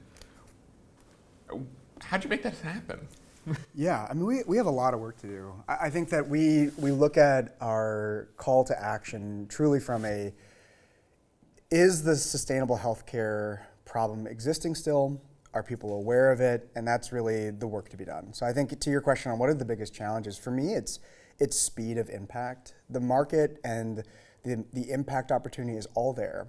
It's just what is going to be the fastest way to reduce the most amount of single-use plastic in healthcare and more sustainable healthcare solutions. So, I think there's a lot of different challenges to bring it to life, right? But ultimately, those are very solvable. We have a wonderful team that is like from industry, experts that are passionate about this. That's one thing. But really, for me, it's speed and how do we do it all at once. So, more so saying, one is a brand. We think about if Cabinet is the biggest healthcare brand on the planet, even as one single healthcare brand, we're not going to be making the biggest dent that we can in actually changing the way that the healthcare industry works with materials and works with sustainability. So that's an example of like the challenge that I face is, I got 2 kids at home.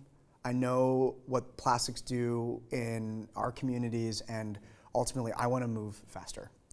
And so one way that we've responded to that challenge is also thinking less selfishly of just our brand, but thinking through how do we give our secrets to the bigger players, truly. Just say, we've done it for our brand, let's help you with others. So we have some phenomenal partners with McKesson, which is a large healthcare distributor, one of the biggest on the planet, thinking through innovation and sustainability. We've launched, in partnership with their leadership, a plastic reduced, 70% less plastic, aluminum over-the-counter line with a massive company. We work with CVS and others just that same way.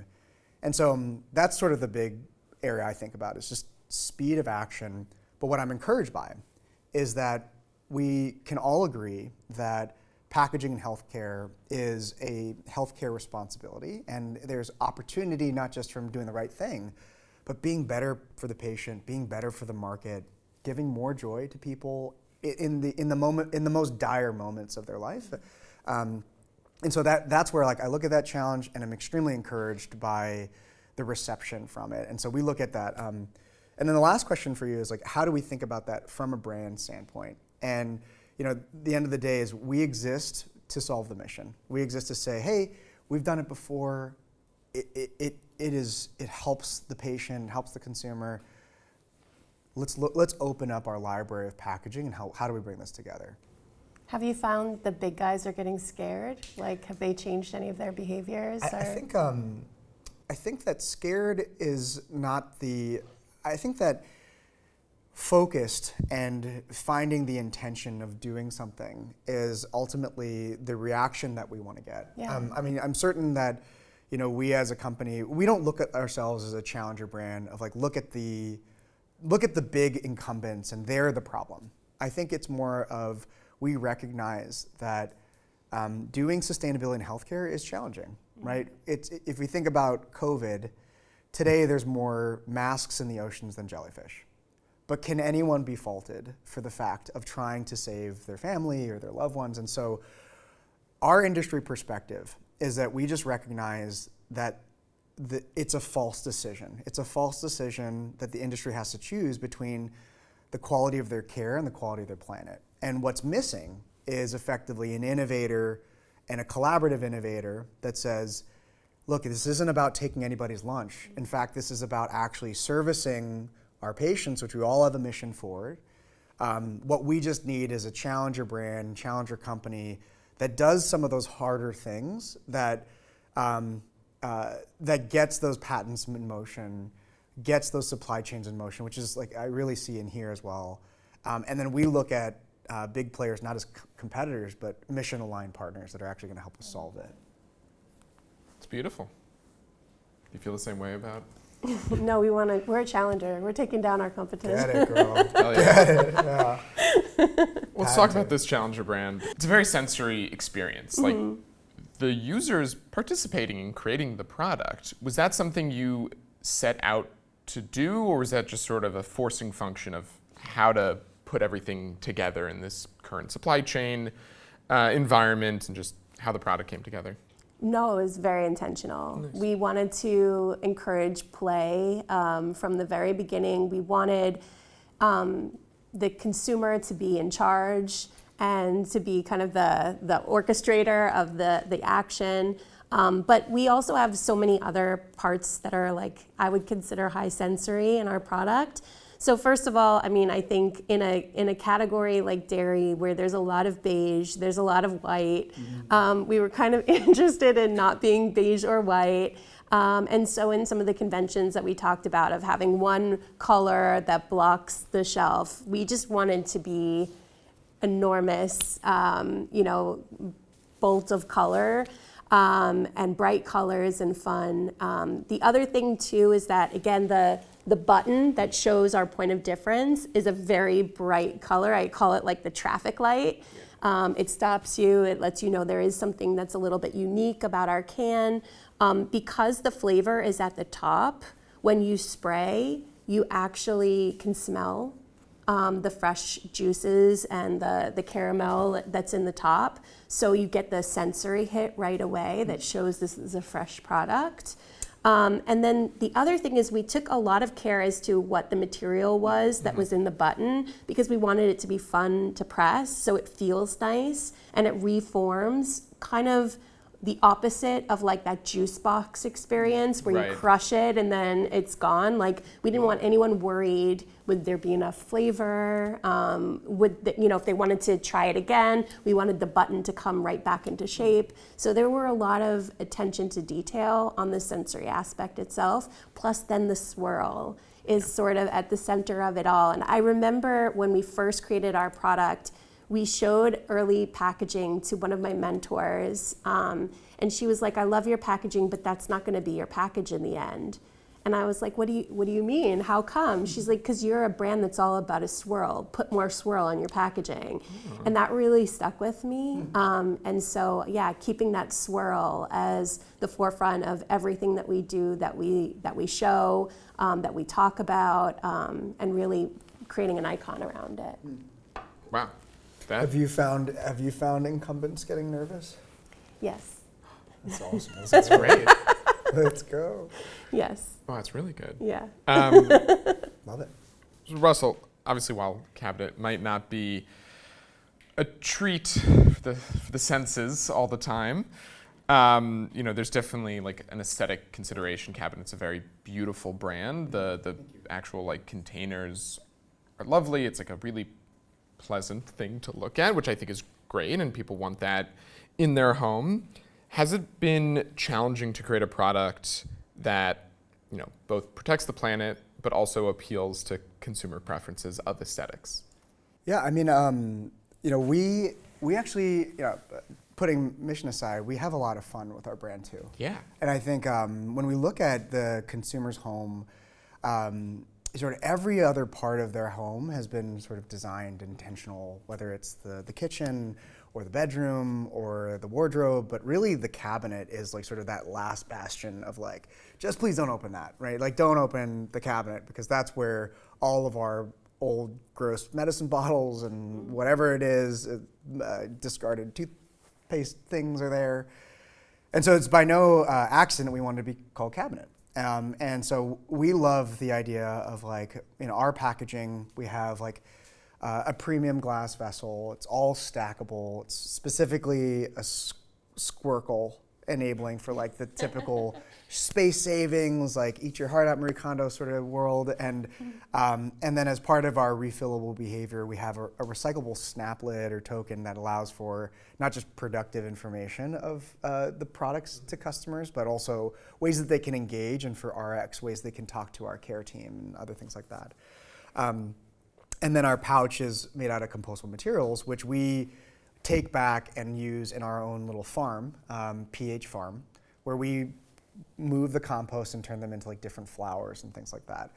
So from a save the planet and get consumers excited, we're massive nerds, to be clear.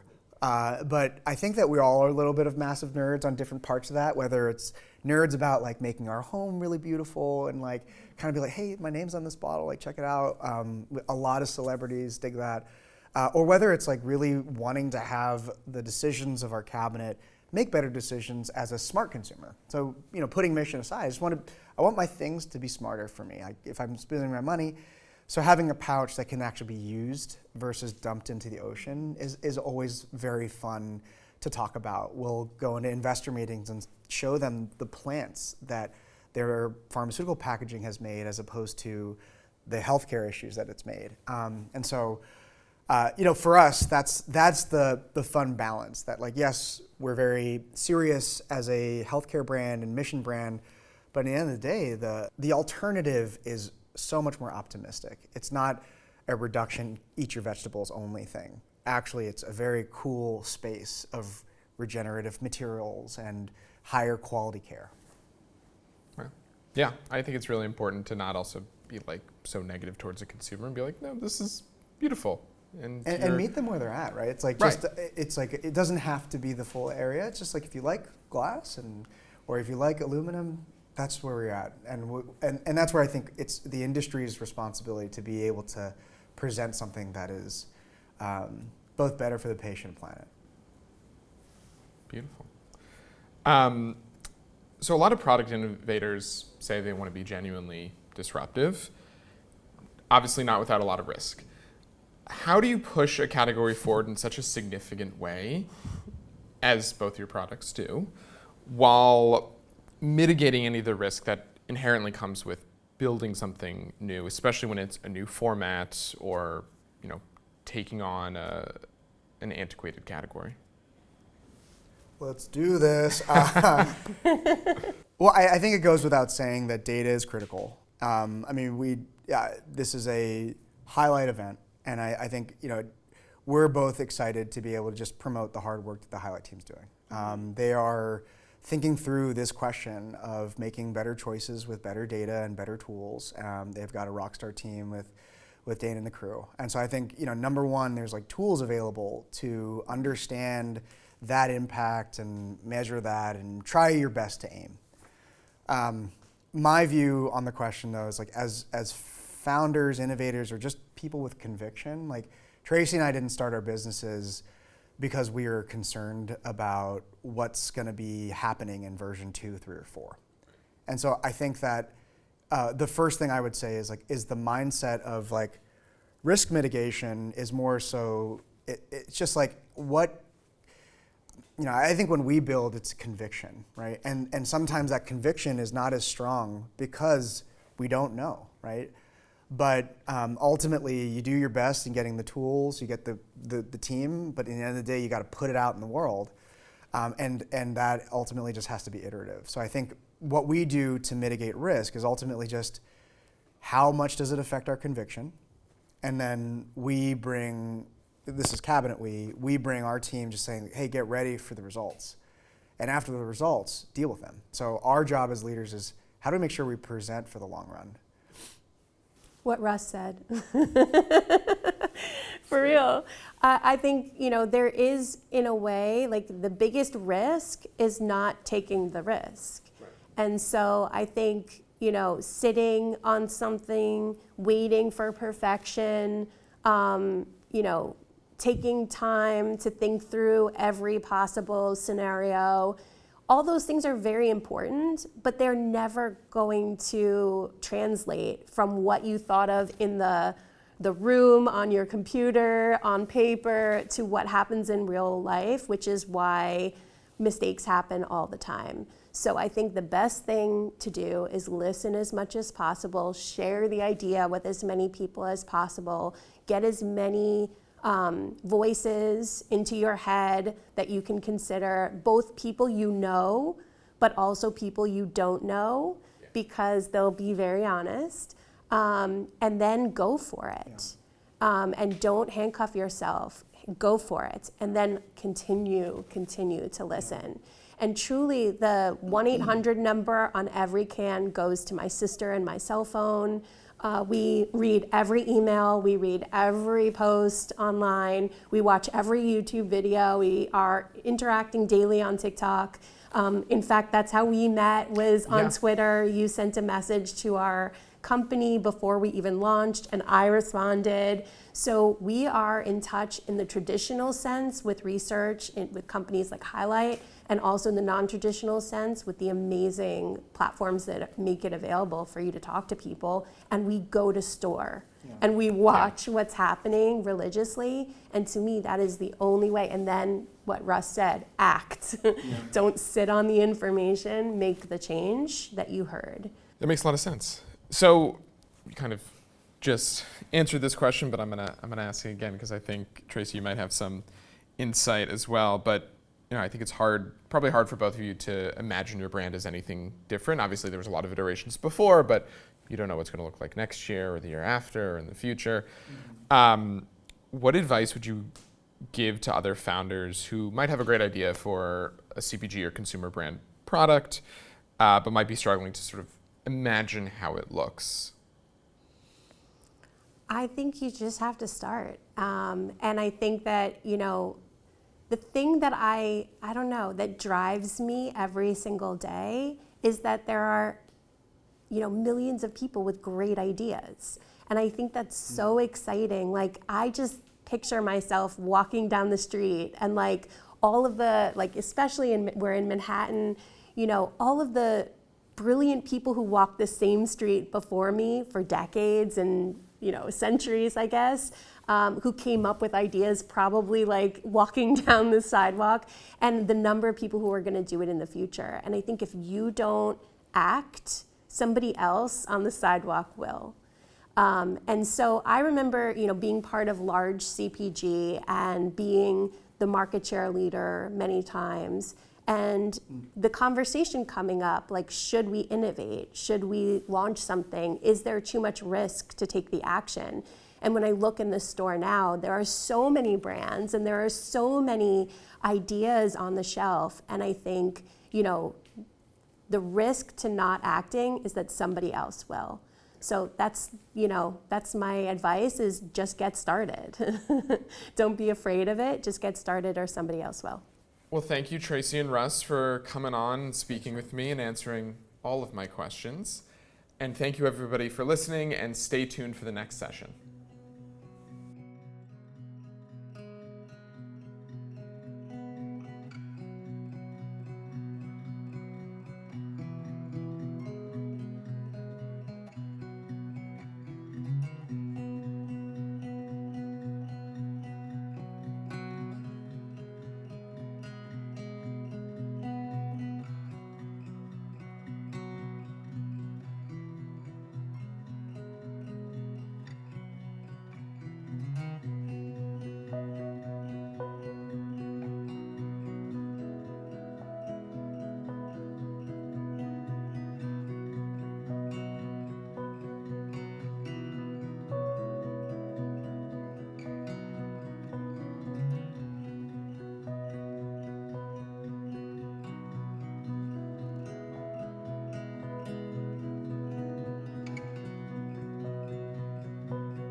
Good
afternoon, everyone. Thank you so much for joining us today. I'm excited to build on everything that you've heard, all of the great content that you've seen so far.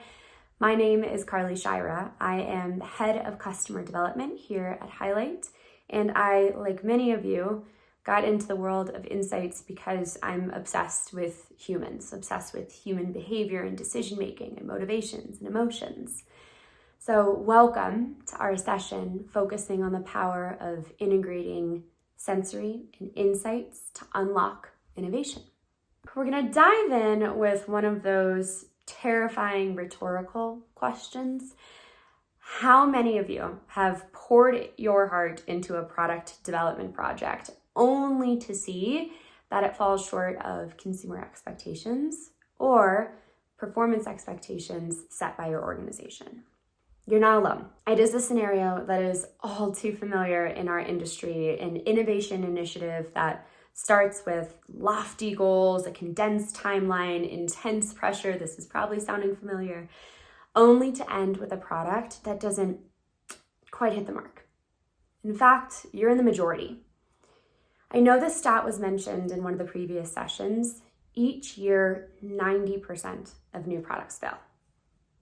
Today, we're going to talk about how that frustration isn't just in the product itself, it's in the process that led to it. Taking a step back here. In traditional product development, oftentimes sensory teams focus on perfecting core product attributes, the feel, the taste, the texture, the aroma of a product. While market researchers or insights teams, on the other hand, are tasked with digging into consumer preferences, trends, needs, purchase indicators, motivations. Yet, these two disciplines often operate in isolation. We have seen that this fragmented approach can not only lead to inefficiencies and wasted resources, but can also lead to products that lack real consumer relevance. So, where are we? We are often left scrambling to make last-minute fixes pre-launch, which always happens to be 3 weeks before the deadline, which is terrifying. Or worse, the product doesn't deliver when it hits the shelves. Now, the revolutionary part here isn't in combining data. We do that all the time as insights individuals. It's in collapsing steps along the product development process by intentionally integrating insights and sensory to maximize the real estate of each and every engagement we have with our coveted consumers. By intentionally bridging this gap, we can bring together consumer sensory data and consumer insights, not just in labs and focus groups or crowded, overly caffeinated conference rooms at the end of the project, but in real world settings where products are actually experienced.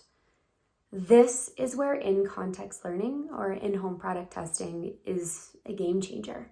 In-context learning allows us to see how products perform and resonate with consumers in their everyday lives, allowing us to see how products are woven into the fabric of a consumer's natural environment, their space, their reality. It's like inviting the product into the consumer's home and seeing how it fits into the daily routine. It's the difference between having a granola bar that comes right out of the box in pristine condition versus that one that's been in the ether of your purse for a kid meltdown emergency for months that has to deliver when it's time to pull in the granola bar backups. AKA, it's the reality of how a product is used. In-context learning provides a conduit to get organic feedback on both sensory attributes and consumer experiences to give us a richer, a more nuanced understanding of how our product fits into real-world scenarios holistically.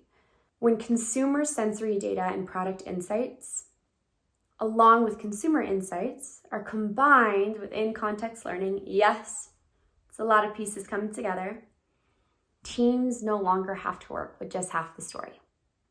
And there is an opportunity to maximize each step so they're in constant conversation.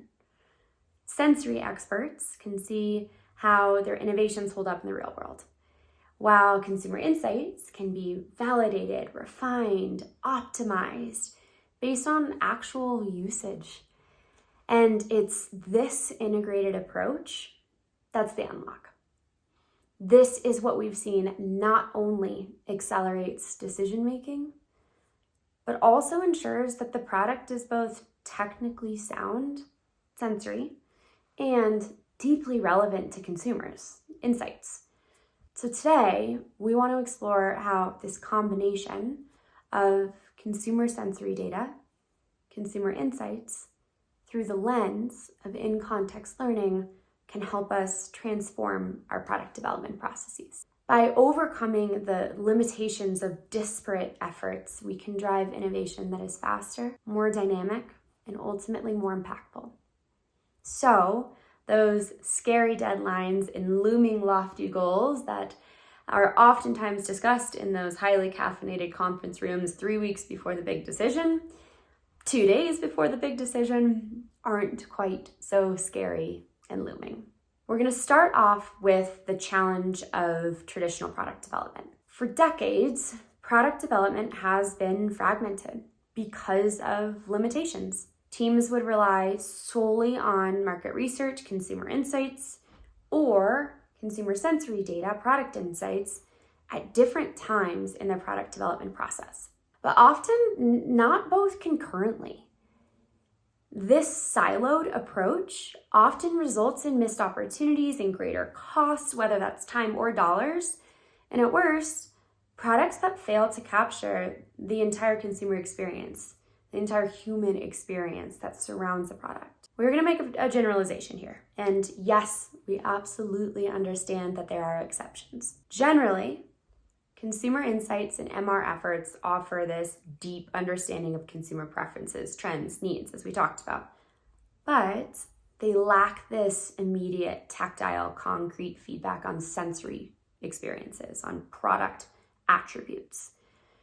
Consumer sensory data or product insights is so valuable in providing detailed information on those nitty-gritty aspects, a product's texture, taste, smell, flavor. But without purposeful alignment with compelling market trends and consumer needs, it might miss the mark. One of my colleagues talks about the difference between consumer insights and consumer sensory as, with consumer insights, the consumer's driving the data. With consumer sensory, the product is driving the data. Now, when we don't combine those, we can have some tricky results. One, products that are technically sound but not perfectly relevant to consumers. Or 2, on-trend, powerful ideas but lack an execution of sensory appeal or efficacy. 3, important, which is a euphemism for challenging conversations about how to bridge the gap. This disconnect leads to wasted resources and ultimately missed market opportunities. We're going to dive into the possibilities when we merge sensory data driven by the product and consumer insights driven by the person and complement it with in-context learning. This synergy, and yes, we know it is a buzzword, creates a comprehensive view that accelerates decision-making, it reduces risk, and enhances consumer resonance. We are going to explore how this approach can bring a powerful evolution, needed evolution, to traditional product development processes. Accelerated time to market. When sensory data, consumer insights, and in-context feedback are integrated, it empowers teams to make more informed decisions quickly. For example, if in-context learning reveals that a product's texture isn't quite favored by consumers in real-world settings, and sensory testing supports this, adjustments and pivots can be made really quickly. This rapid iteration speeds up the development cycle, allowing products to reach the market faster by collapsing steps along the way with buy-in early and often across cross-functional groups, which can lead to reduction of risk. By combining these data types, it helps us identify potential issues and red flags early in the process. If in-context feedback with both sensory and consumer insights components indicates the product might not meet expectations, you actually have the opportunity to address these concerns before launch. And it's this proactive approach, incorporating concurrent disciplines early and often, that helps minimize the risk of product failure, avoids costly post-launch modifications, and maximizes impact of that product. So often, we are looking to combine disparate data sources to tell this holistic narrative after the fact. However, by integrating different disciplines within a single initiative or study, you are taking a different approach. You are embedding that holistic narrative, that comprehensive view into the structure of the research itself, which can help us deliver enhanced consumer resonance. Understanding both sensory attributes, product attributes, and consumer needs, enriched by real-world experiences, ensures the products are not only functional, but also deeply engaging. When you align sensory experiences with actual consumer needs and preferences, think about the granola meltdown situation, you create products that resonate emotionally, that fit into the messy reality of day-to-day life, that ultimately leads to higher satisfaction and loyalty. We're going to dive into a case study here, one that illustrates this iterative approach, a real-world example that helps to demonstrate the power of this integration. So we were working with a leading food manufacturer that was working to develop a new snack product for health-conscious consumers, which is a journey, a challenge in and of itself. And despite having really in-depth market research data on health trends, what they found is it was really challenging to create a product that matched sensory expectations. But they knew the need was real. So instead of starting from scratch, throwing out the idea, they decided to take a different approach. Rather than testing sensory and concept and proposition separately, they worked to integrate consumer sensory data and consumer insights via in-home testing that was iterative. What they found was that consumers were willing to make certain sacrifices on sensory experiences, on attributes, when they were grounded in the holistic concept.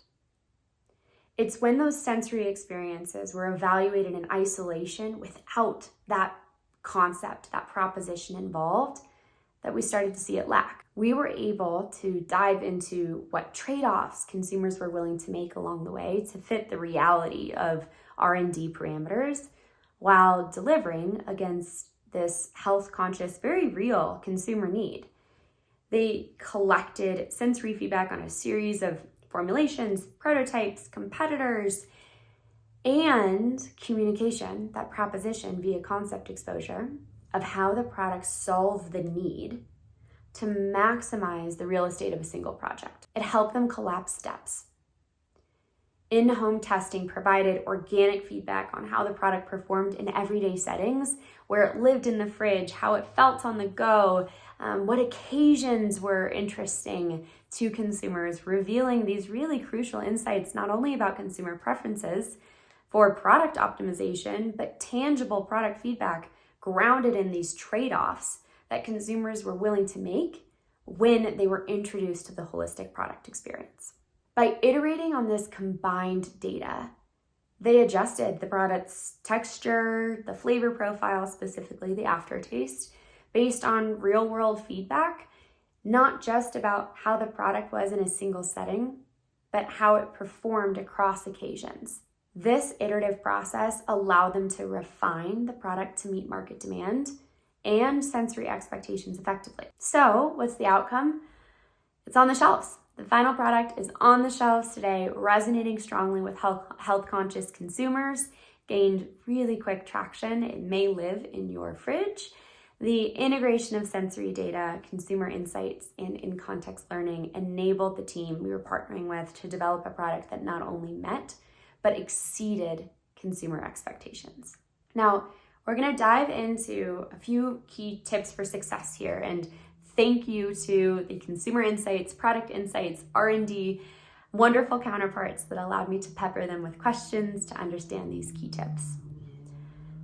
These come from a series of conversations of teams that effectively collaborate to collapse steps along the product development lifecycle to drive rapid innovation. The first is establishing clear goals, defining specific objectives for your consumer sensory and insights research. And it's this clarity that's going to help guide your approach and ensure relevant data collection and analysis where it's specific to a core discipline or function and where it can bridge. By fostering collaboration, creating a collaborative environment where everybody who has a seat at the table, sensory, insights, brand, in-context learning specialists work together seamlessly. And we understand that can be very challenging, which is where encouraging regular communication and shared objectives is so important so that you can maximize the real estate of every single study, every single opportunity you have to connect with your consumers to save dollars and headache. One of the ways to do this is by utilizing technology. There are so many incredible tools and technologies for data collection and analysis. Innovations in sensory analysis and consumer insights and in-home testing can provide deeper insights and streamline the process. AKA, you have autonomy and control to get access to powerful insights and pivotal data faster than ever, which unlocks continuous iteration. Embracing a culture of continuous improvement is huge. Using feedback from sensory testing, consumer insights, and in-context learning to make iterative adjustments to your product in an egoless environment where you're thinking about that objective consumer experience, which is done through measuring success. Tracking key performance indicators to assess the impact of your combined efforts. Oftentimes, pre-launch, we're thinking about leading indicators. We're thinking about things like pre-trial purchase intent and post-trial purchase intent and how sensory modalities are evolving over time, i.e. were consumers excited to pick it up off the shelf? Once they tried it, would they buy it again? And how did penalties evolve across sensory modalities throughout the process? Most importantly, how does it all come together and that holistic proposition? Throughout this entire discussion, we've been talking about synergies of integrating insights and sensory.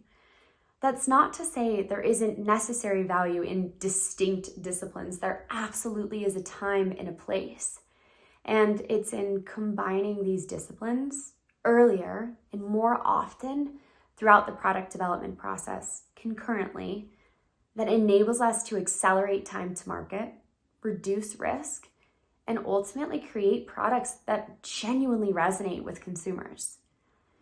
There is an opportunity to drive relevant, rapid development by using consumer sensory and consumer insights interwoven as this force multiplier for powerful innovation. And in-context learning offers a seamless vehicle to do so. Through the power of sensory and insights working together, combined with real-world feedback, teams can unlock new possibilities, faster timelines, create incredible products that consumers love. And it has been so cool to be a part of this process for organizations that we partner with. Thank you so much for joining this session. And if you would like to learn more about how Highlight combines consumer sensory and insights best practices into what we call holistic solution blueprints, please don't hesitate to reach out. We cannot wait to help build better products for people and the planet.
Hello, everyone, and welcome to the final session of our first annual Highlight Showcase Summit.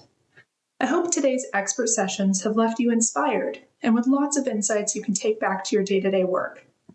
Today, I'm excited to share some proprietary research from Highlight in my session, From Gifts to Groceries, Understanding Consumer Spending in an Uncertain Economy. With factors like inflation, interest rates, the upcoming election, and job market shifts at play, we wanted to hear directly from consumers about how they plan to spend through the end of 2024 and beyond.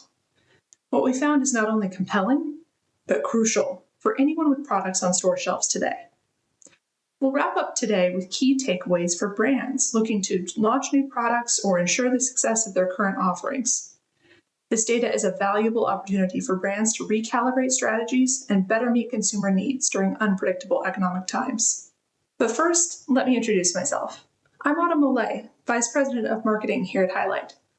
I've spent my career at companies like Comscore and SurveyMonkey, focused on how big data, research, and insights can help businesses make better decisions. I'm passionate about helping brands leverage real consumer intelligence to create products people love. In today's session, I aim to provide actionable insights that will help brands connect more deeply with their customers. Despite some challenges, brands have the opportunity to leverage data to not only survive economic uncertainty, but to thrive in it. Speaking of consumer intelligence, let's talk about where our insights come from.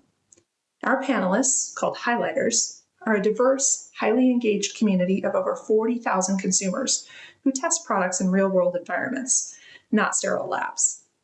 We reach target audiences quickly, whether broad or niche, with a 90% completion rate, which is well above the industry average of about 50%, meaning less waste during your critical innovation moments. Our Highlighter panel allows us to tap into authentic consumer experiences and capture insights that truly reflect how your products will perform in the real world.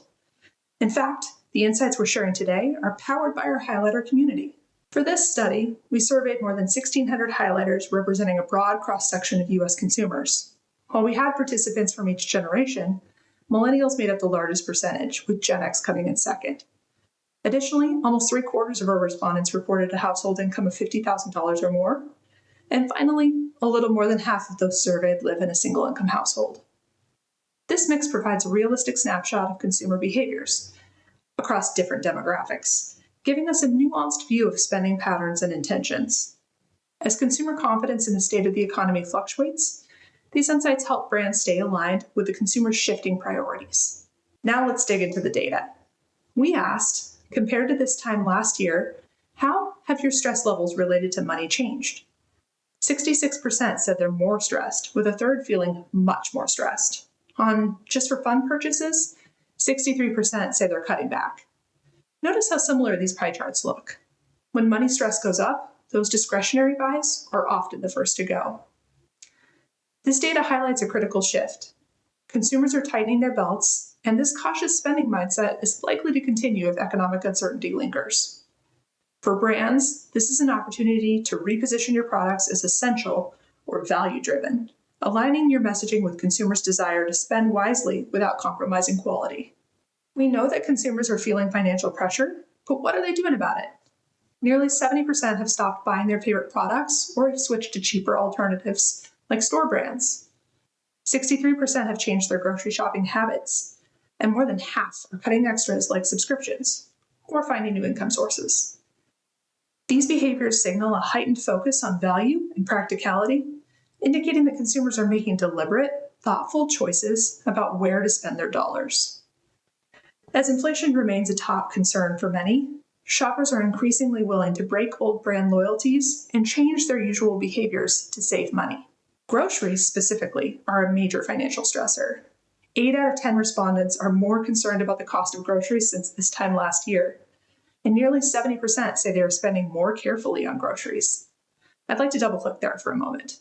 To manage rising prices, many are hunting for promotions, discounts, and cheaper store brands, also known as private labels. Others are buying in bulk or switching to budget-friendly chains like Walmart, creating opportunities for retailers like these to build long-term loyalty. This is important.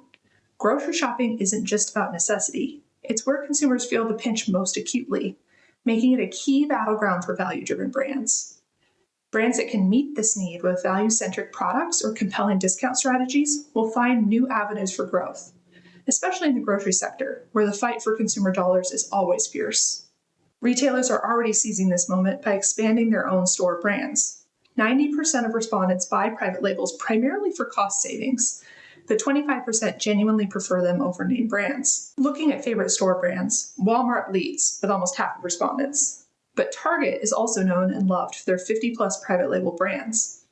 And consumers rave about cost-saving chains like Aldi and Costco, not just because of the savings, but because they love the products, to the point that labels like Costco's Kirkland brand are almost as well known as many premium brand names. For private labels, this is a huge opportunity to redefine what it means to be a favorite brand and shift consumer perceptions from cheap to choice.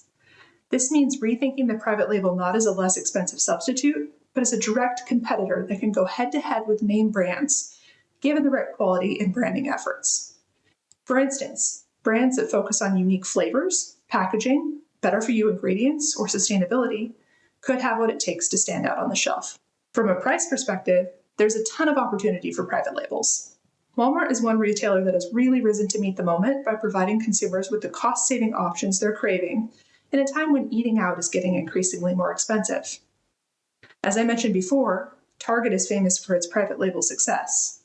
And while we don't have time to get into the details today, you can find more great info on the secret to Target's private label success in a recent presentation from Quirks New York that we did, where our CRO, Callista Corley, presented alongside Mandy Damon, Target's Director of Own Brand and Product Insights for Apparel and Accessories. They talked about how retailers can take advantage of private label products to drive long-term consumer loyalty, regardless of economic conditions. And that's how brand equity is built.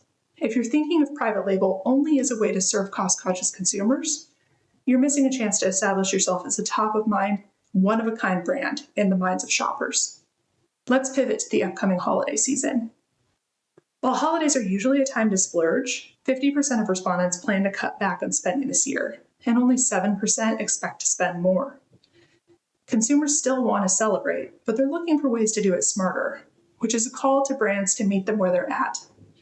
This signals an opportunity for brands to offer budget-friendly holiday promotions or products that feel special but don't break the bank. Tailoring your offerings to fit this more frugal mindset can help capture sales during the peak shopping season. How will the recent news from the Fed impact consumer spending? We conducted this survey before the Fed's announcement to finally cut interest rates, but Bain & Company just released their own holiday forecast that aligns with what Highlight found. They predict only 3% growth in retail sales this year, which is well below the 10-year average of 5.2% and down from last year's 4.2%. But they also speculate that the rate cut could give consumers a boost in the coming months, so there is room for optimism yet. Even with cautious spending, certain categories remain strong. It's not a surprise that groceries top the list of areas where people are still likely to splurge this holiday season. People still want to entertain, even if they cut back elsewhere. Kids' products also stand out, with families keeping the holiday magic alive for their children. Alcohol, however, is less popular, hinting at a broader shift toward healthier alternatives. These patterns suggest that brands can win by aligning their offerings with consumers' evolving priorities during the holiday season. With health and wellness trends on the rise, brands that cater to these preferences could see a boost in holiday sales. We've looked at the uncertainties and the stressors associated with the short term, but what do consumers feel about the future? When you break down optimism for 2025 by generation, things get interesting. Gen Z is the most optimistic generation of the bunch, with 42% saying that they think managing their budget will get easier next year. As you move up in each generation, however, that optimism declines, which could be due to the fact that older generations tend to have more complex financial situations with additional burdens to manage, like mortgages, stocks, retirements, and caregiving costs to consider. However, as the economic landscape evolves, optimism could evolve along with it. With each challenge comes an opportunity. Brands have a chance to connect with each generation's unique needs, offering solutions that can ease their financial stress, delight them as human beings, and build their confidence in the future. So what does all this data mean for brands? While the economy may remain uncertain in the eyes of consumers, there are still opportunities for brands to win their share of hearts, minds, and wallets. First, take advantage of the opportunities private labels present. Just look at Target or Costco and how people will go out of their way to find those brands, not just because they like the price, but because they like the product itself. Second, keep in mind that regardless of economic stress, consumers are still looking to splurge on things like groceries and kids' products during the holidays. Take advantage of this knowledge with special edition flavors or packaging, or even a new line of cost-conscious yet quality products that appeal to parents. Third, know your consumer very, very well. We know price sensitivity is directly impacting consumer purchase behaviors in the short term, possibly even the long term. Brands will need to balance snagging the attention of consumers with building products at a price point that maintains long-term success on the shelf. And with that, I'd encourage you to check out letshighlight.com for more insights like these. And stay tuned. We'll be sending the full report with a deeper dive into this data straight to your inbox soon. We hope these insights empower you to navigate today's market with confidence, and we look forward to continuing this journey with you. I want to say thank you for attending this session today and for attending our first ever Highlight Showcase Summit. Please feel free to reach out anytime to learn more about how Highlight can help you create products people love. Thank you and have a great day. Thank you again for joining us at Highlight Showcase. Today, we heard from some of the most successful entrepreneurs of our time, learned about the power of packaging on purchasing, dove into original Highlight research on grocery shopping behavior, and got an early look into the new Highlight platform. We've covered a lot, but what's next? You'll receive a recording of this event via email with ways to stay connected to all the speakers we heard from today. In the meantime, be sure to follow Highlight as we continue empowering brands to build products people love. Thank you, and we hope to see you at the next Highlight virtual event. It's a wrap.